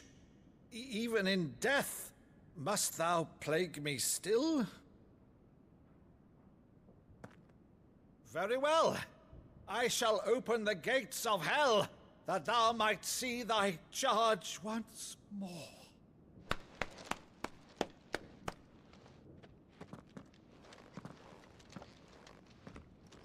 Bravo, Uncle. You're still the finest Meadow in the twins. Oh, Clive, my dear boy, it's really you.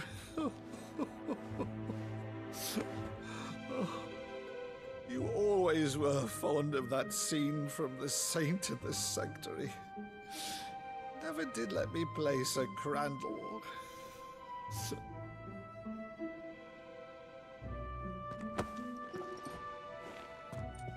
I have a favor to ask, Uncle Byron.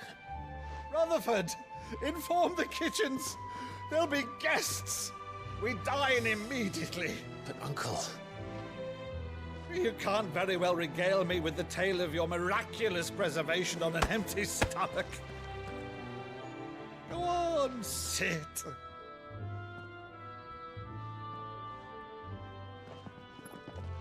See that you use the good plates, Rutherford.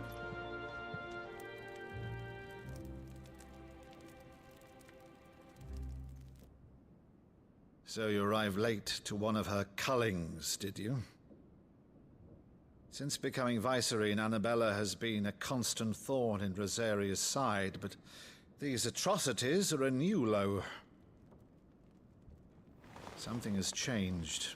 Quite what, I don't know, but the woman we knew is gone, and a monster sits in her place. A monster? For better or worse, I've been charged with governing this town, and thus must maintain the illusion of obedience. That's all I can do to aid Wade and his merry band of revolutionaries. So he's told us. You have risked much for Rosaria. Our nation will be forever in your debt.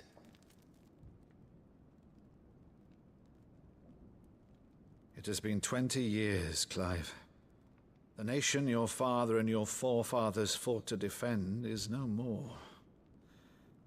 Perhaps it would be otherwise had I the courage of my brother.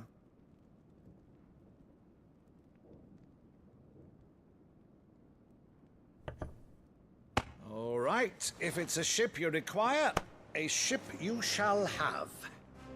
I've a galley in port, but recently relieved of her cargo. She can be outfitted for the voyage in a matter of weeks. So you believe us, then? About everything? Believe you? Ha! Only a fool would believe even half of the things you claim. But until tonight, only a fool would have believed my nephew still lived. And besides, I have it on good authority that Clive is telling the truth. Whose authority? Your own, of course. You've always been a terrible liar. Is that true? It's not untrue. Let's say no more about it, eh? It wouldn't do to linger on my nephew's greatest failing.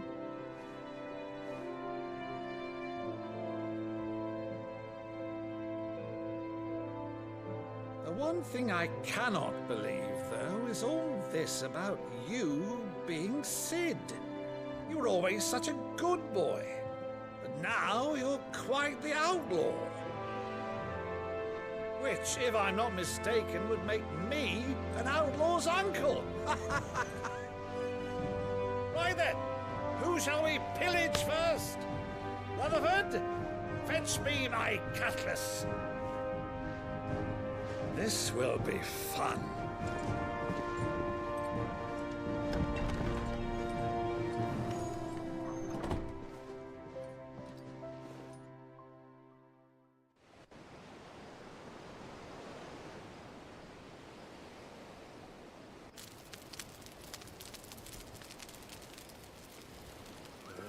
Over there. Go on. She's a fine ship, isn't she? Once outfitted, she'll bear us across the boiling sea to Drustinus in the space of 3 days.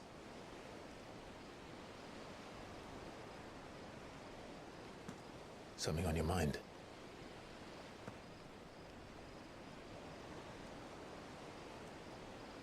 Monsters. When I served the Iron Kingdom, I did so because I saw no other choice. Because once they learned that the lash would not move me, they turned it on those who could.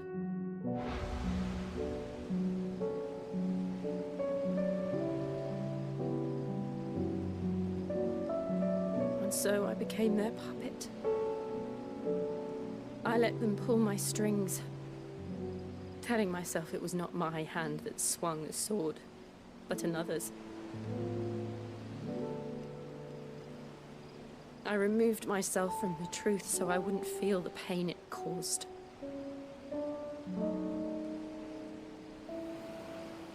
And before I knew it,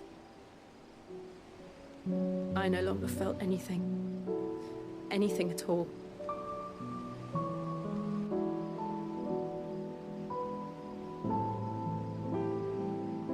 I had become a monster. Jill.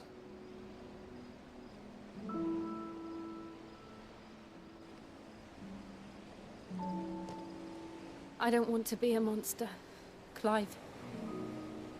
Do you understand?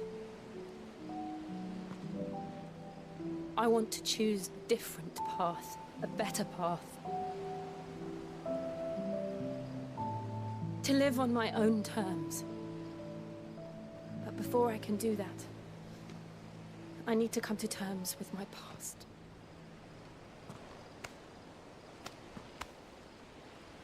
And when you do, I'll be standing there with you, just as you stood with me.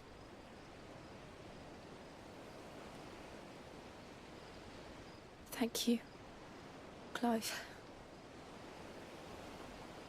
I must atone for my sins. Only then, when it's done, will the monster cease to be. Just promise me that you won't die with it.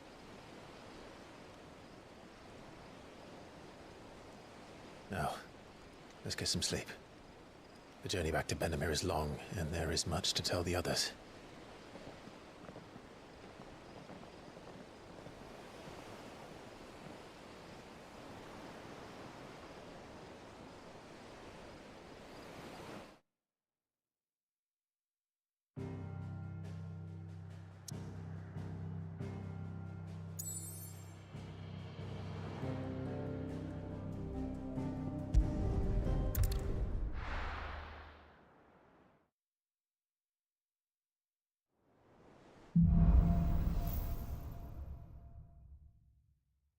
Only the Founder knows what awaits us in the Iron Kingdom.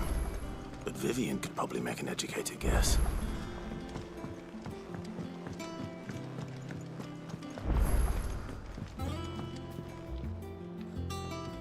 I didn't take you for a scholarly van. Oh, this? Wait, I borrowed it from old tomes. Where's your sense of adventure, Sid? Honestly, one glance at these recipes, and even you would trade in your sword for a butcher's cleaver. From spit roasts to sweetmeats, this book has them all. If it's my blessing you're hoping for, then by all means. Well, I'm no... But you're made of sterner stuff. Would you... Something tells me you won't be taking no for an answer. Fine, I'll help. Fantastic! Thank you. So, dare I ask what's on the menu? Chance's Stew. It was once a favourite among the gourmands of Oriflamme, if the author is to be believed. The only problem is that while the recipe is extremely detailed in most respects, it's infuriatingly cryptic as to the... A beast, no doubt. Most likely something that would make easy work of a simple cook with more broth than brawn, but... unwanted violets. Does the book say anything else? Well, only that the sweetest violets sprout atop the bed of roses. Roses. One of the butchers in Martha's Rest might know something. I'll ask next time I'm there.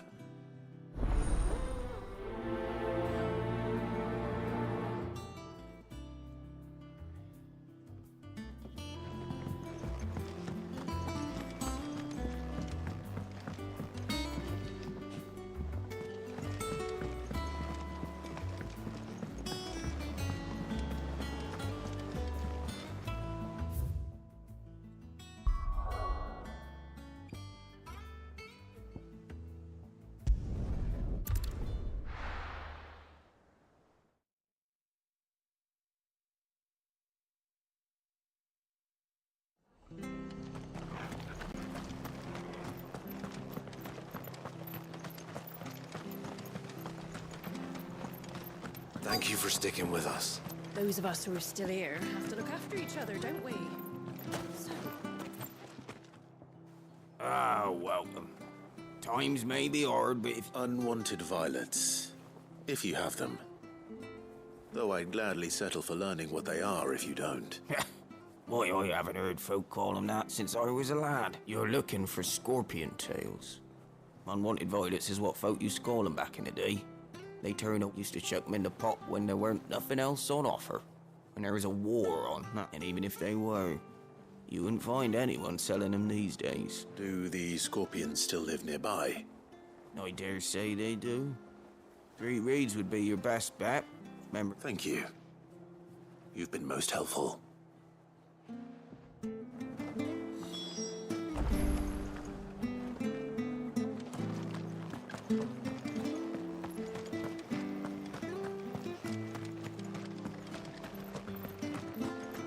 Stay sharp. After what the Empire did to Bahamut. Don't you go causing any trouble now.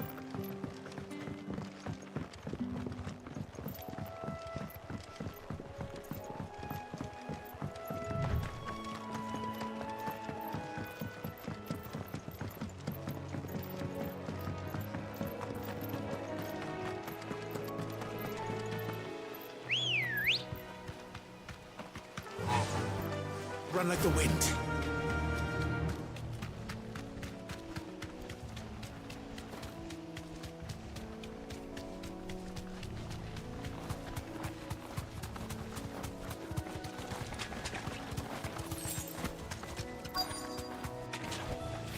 Be safe.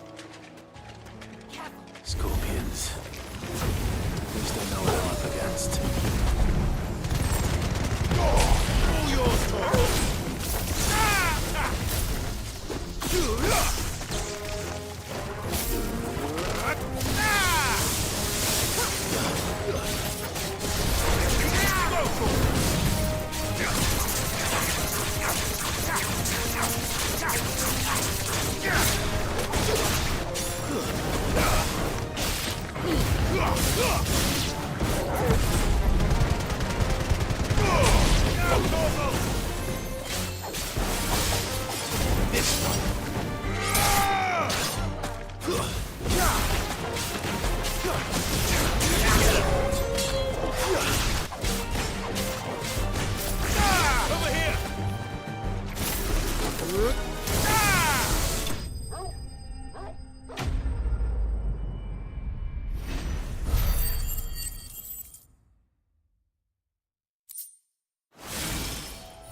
I better get this back to Yvonne before it goes bad.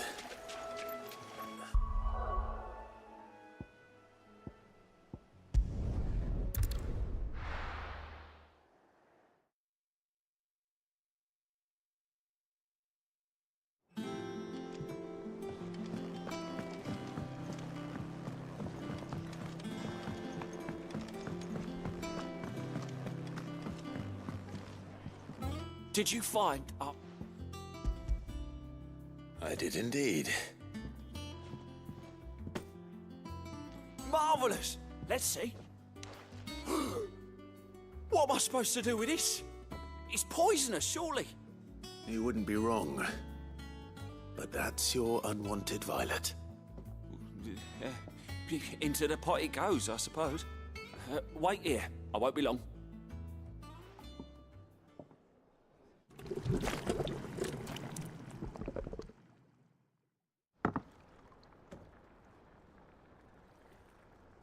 I present Chance's Stew, risen once again from the ashes of obscurity. Grab a spoon, Sid. Let's eat while it's hot. I'm, not hungry.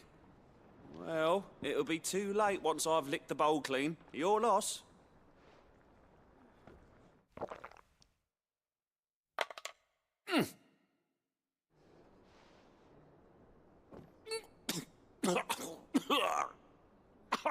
Odin's teeth. What assault on the senses. It's like choking on swamp water. And yet, up through the pungency, there rise complex meat. It takes a moment to recover from such an onslaught of flavors, but... You're, welcome. I must share this gift. I won't rest until a steaming bowl of Chance's Stew sits before a single mouthful, and Molly will be breeding scorpions of her own. I'm sure she will.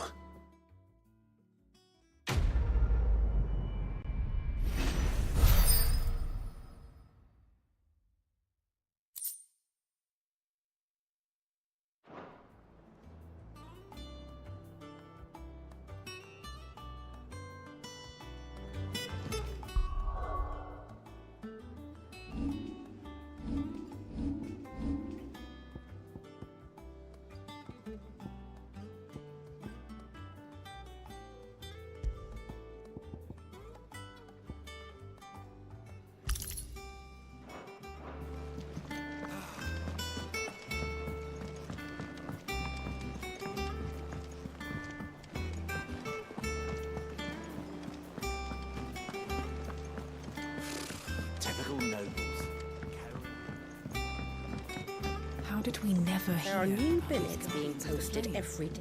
Clive! Oh, am I glad to see you? Is something wrong? It's Blackthorn. He ain't himself.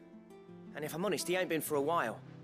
Normally it only takes a couple of drinks to perk him back up, but not this time. Something's getting him down.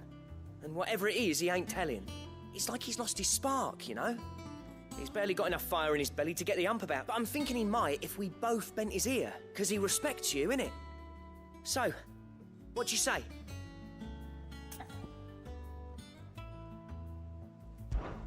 Fine. If you think it will help. Knew you'd understand. But if he doesn't want to talk, we let him be. He'll open up when he's ready. All right. Now, he'll only smell a rat if we both turn up at once. So, I'll go first, and you can meet us at the forge. Wait a bit, then head over when you're ready.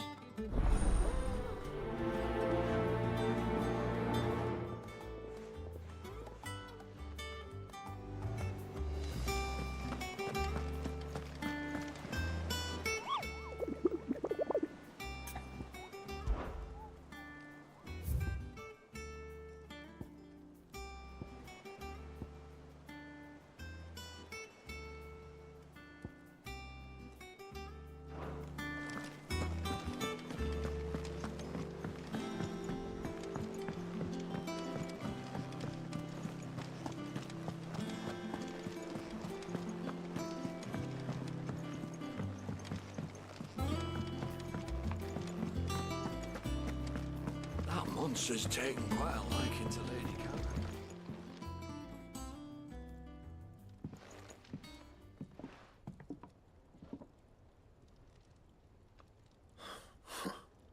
First August, and now you. What are you pair up to? What's it got to do with me? August was worried that something had been weighing on your mind. I thought you might want to talk about it. Did you now? I told you not to stick your nose in my business.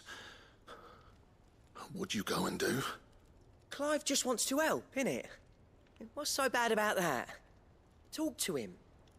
You never know, you might feel better for getting it all out in the open. Please, mate. I'm worried about you. Phil shut you up. It's nothing really. Stupid. Not the sort of thing you bother people about. Why don't you tell us all the same?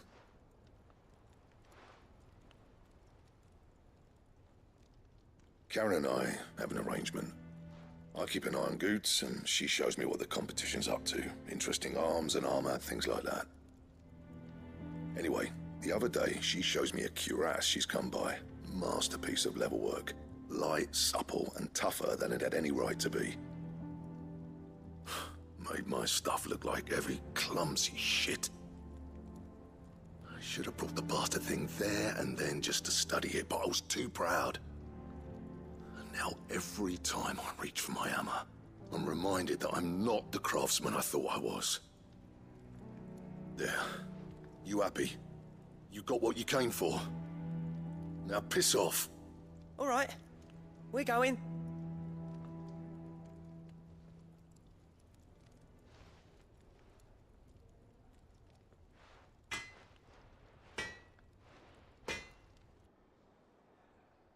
I always thought of old Blackthorn as a bit of a force of nature.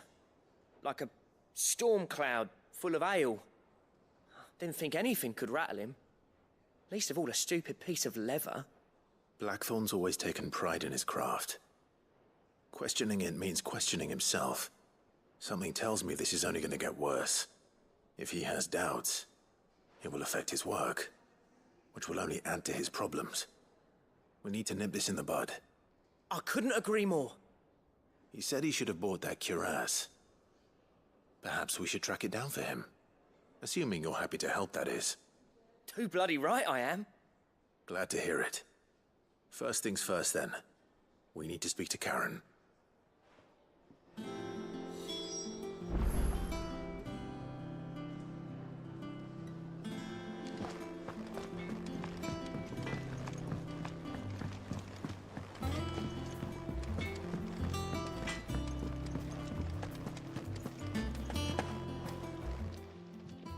Karen, do you have a moment?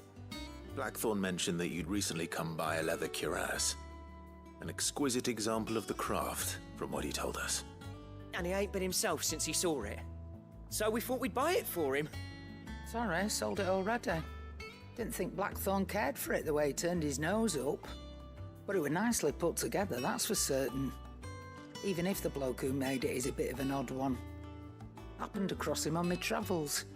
Makes all his stuff to order, but the fella who commissioned it refused to pay. He didn't like the colour of summit, so I took it off his hands for a fair price. You don't know where we might find him, do you? Like I said, he's a bit of an odd one. Doesn't even have a workshop. He don't trust hunters neither, which means he spends as much time out tracking beasties as he does working their hides. I see. He did tell me something that apparently his next commission's for a set of griffin hide greaves. Here, there's a griffin on the hunt board. The curse breakers were placing bets on who'd bag it. Now, where the bleeding hell was excited? Somewhere in Sambrek, maybe? Thank you, Karen. We'd be lost without you. At least you admit it. So, it sounds like going after that griffin might be the best chance we have of finding our roaming leatherworker. I'll leave the hunting to you if you don't mind. While you get on with that, I'll ask around the markets. See if I can't sniff out who he is and where he's hiding. Good idea. Hopefully one of us will be able to track him down.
Ready, girl? Run like the wind.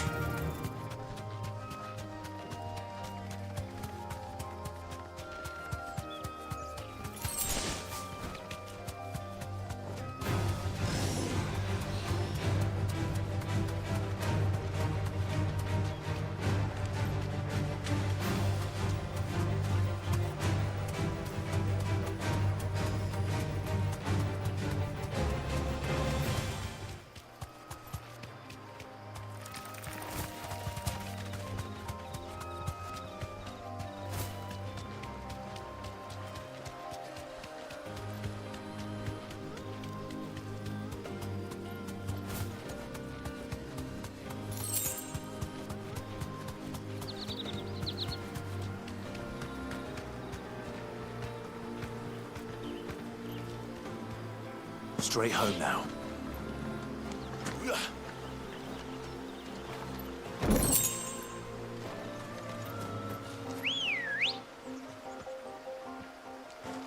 Good girl. Faster!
All right.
Good day to you.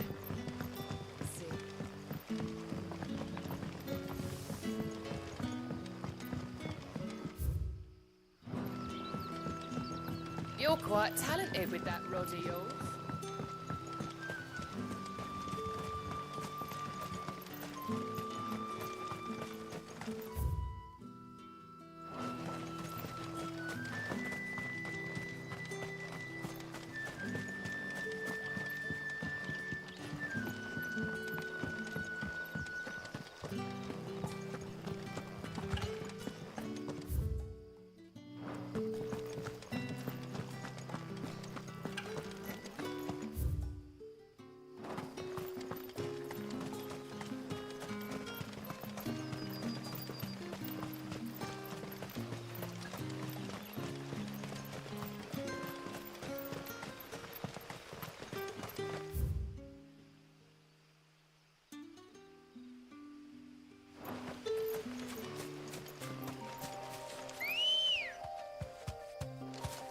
Come on. Fly, Ambrosia.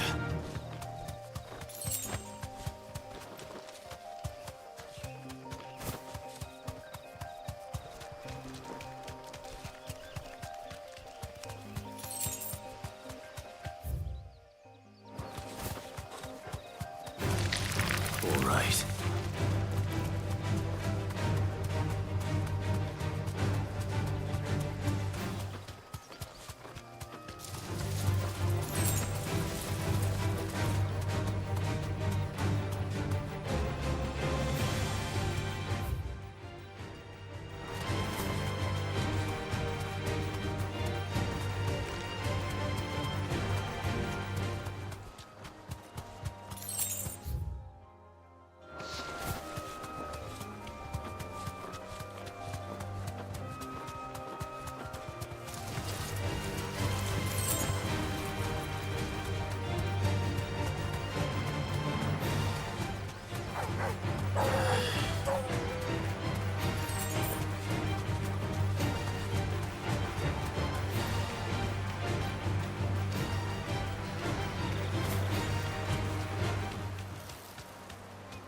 Griffins don't exactly make for easy prey.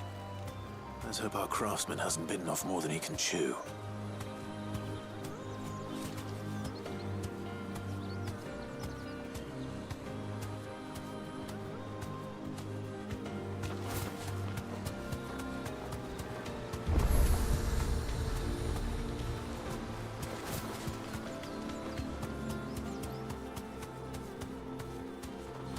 Be safe.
Is something there, boy?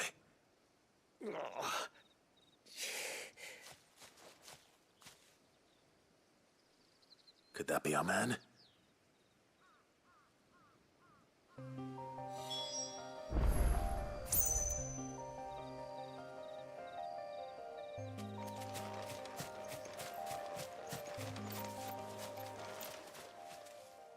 Are you all right? Dare say I'll survive. That griffin caught me before I could get an arrow off. Must have lost sight of me in the grass, though. I'd be dead if it hadn't. More likely than not. The name's Camille. I'm a lowly leather worker, if you couldn't tell by the smell of me. Not so lowly from what I hear. Do you remember selling to a merchant by the name of Karen? She's not an easy woman to forget. Bought a cuirass from me after I lost my buyer. Quite taken with my work, as far as I recall. Didn't stop her bartering me down to a pittance, though. She sent you for a refund? It's not her who sent me.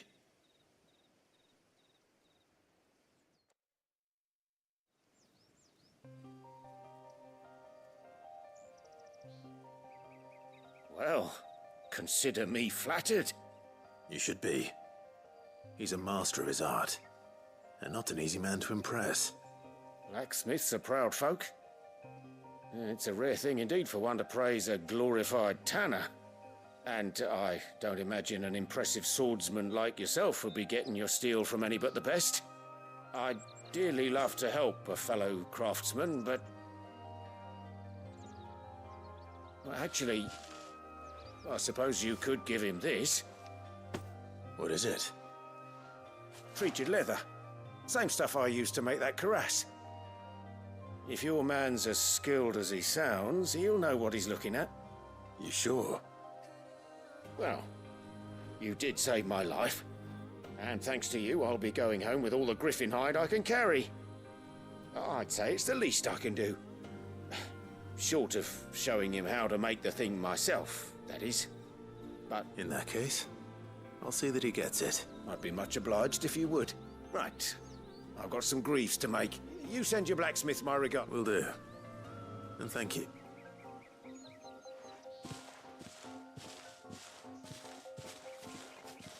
Hopefully this will sweeten Blackthorn's mood.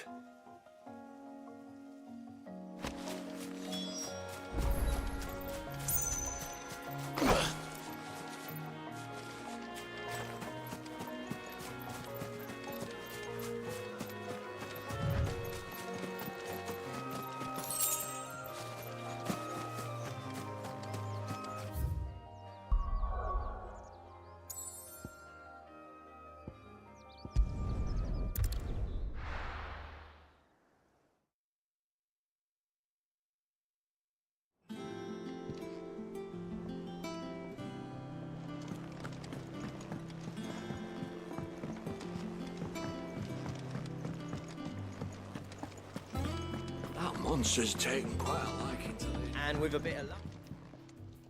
How'd it go, Clive? Did you find him, or does the hunt continue? I found him. And he asked me to give you this, along with his regards.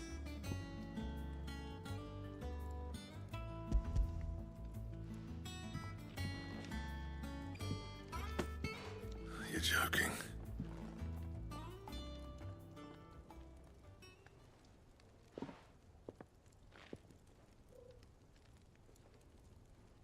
He said he wouldn't teach you how to work it, but that if you were as skilled as you sounded, you'd have no trouble understanding how it was done. So that's his secret. Crafty bastard.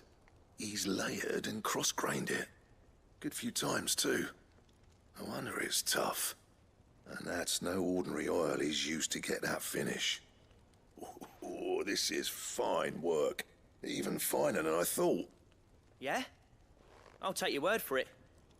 Just looks like leather to me. Still, I'm glad you're happy. Here, Clive, you didn't happen to catch the fella's name, did you? Camille, I believe. I thought as much. There ain't many leather workers in the realm daft enough to do their own hunting, see, and his name kept cropping up when I was asking around. Turns out he's from Tabor, and again, most leather workers are. But our friend Camille guards a long-held family secret, the details of which are the subject of some debate in the leather-working community. Then we better keep this close to our chests. Listen, sorry for putting the both of you to all that trouble. Should have kept my moaning to myself. Still, I'm glad you found him. This has cheered me right up. That was the idea. Clive's idea, anyway. He did most of the work. It's good to have you back, Blackthorn.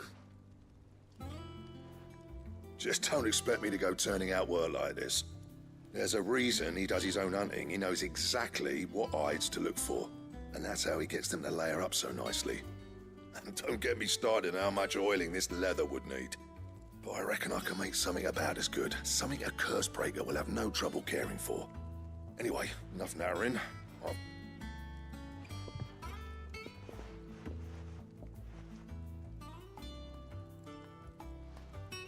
Looks like we won't be needing a new blacksmith.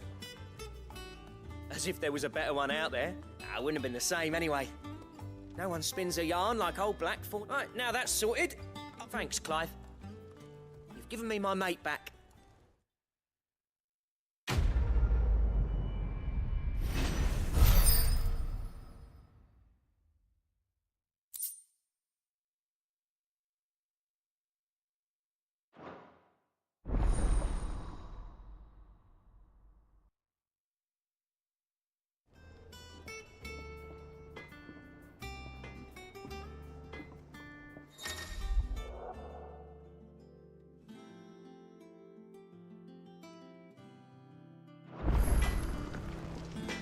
What do you need?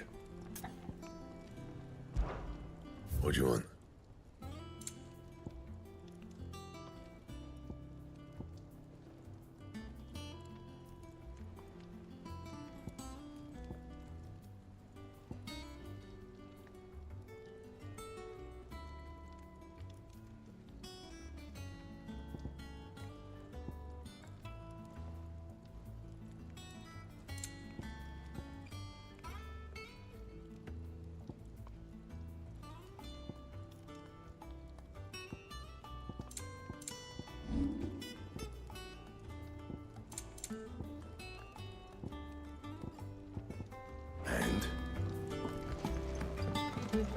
Monster's taken quite a liking to Lady Garuda.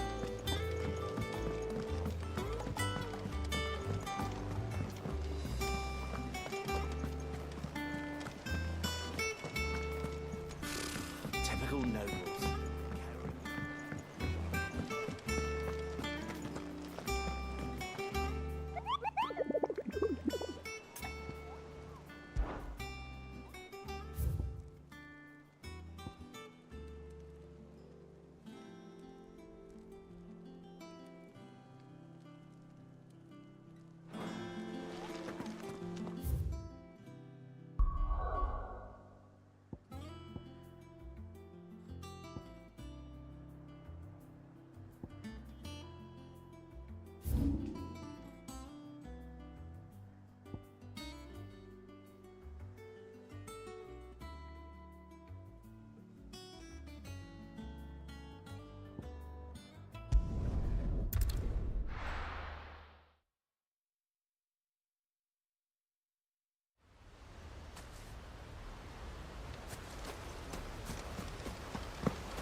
fly, Ambrosia.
slow.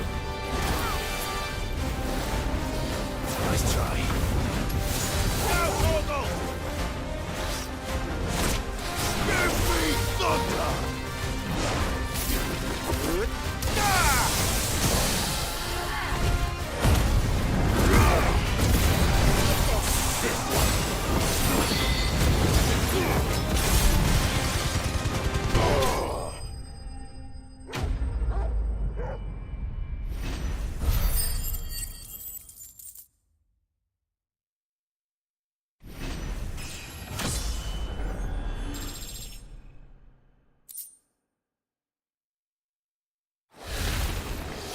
Hope there aren't any more of them.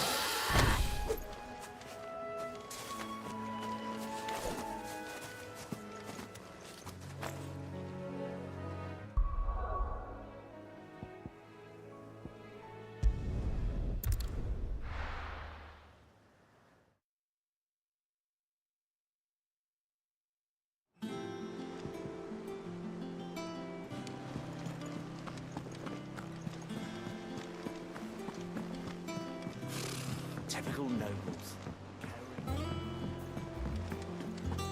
How did we never hear about these gods?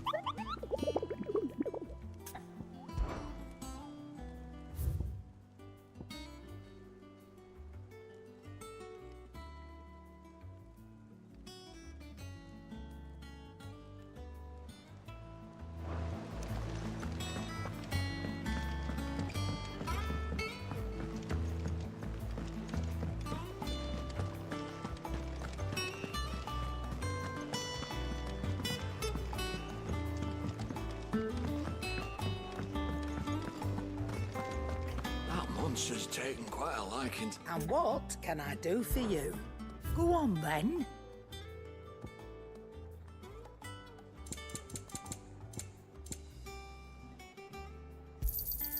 It'd better all be here. You'll not find a better price than that.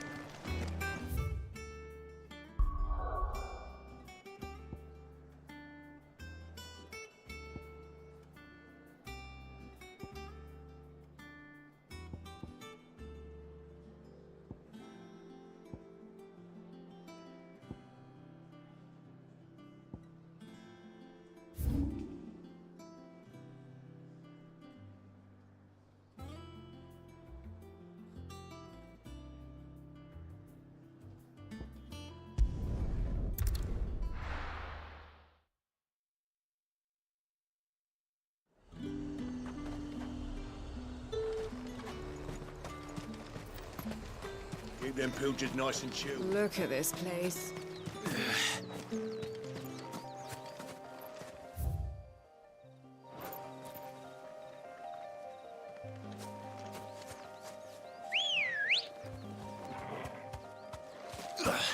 Come on.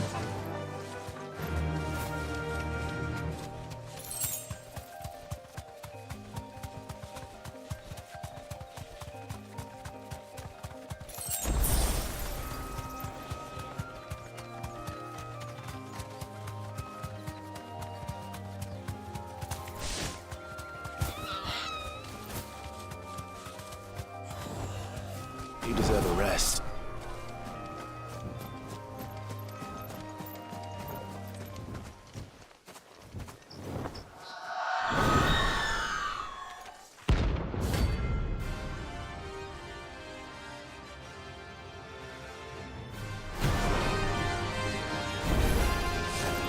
That's what I think it is.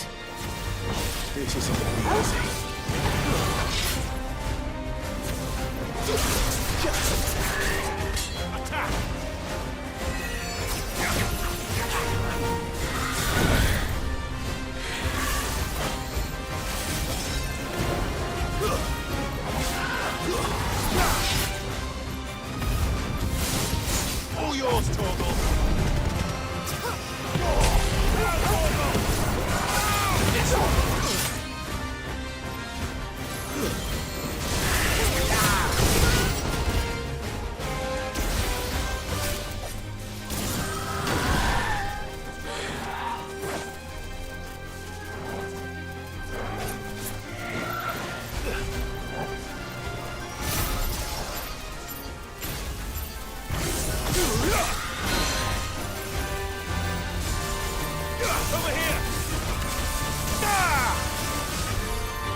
Nice try.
Rest well.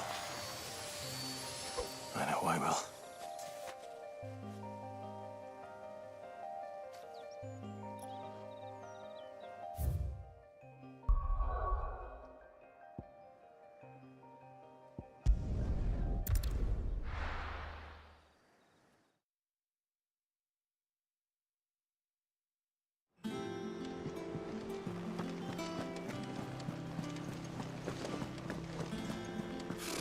Typical nobles. How did we never hear of these guardians of the...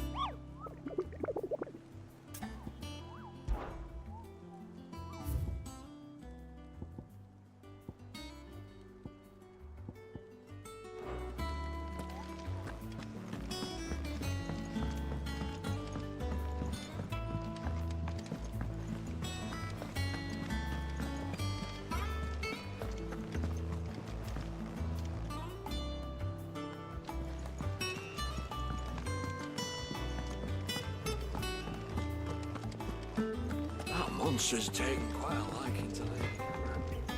Back, are ya? Not saying Fordian, do you?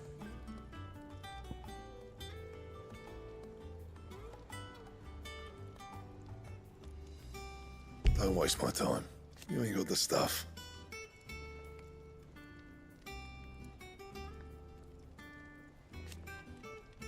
And how am I meant to do that then?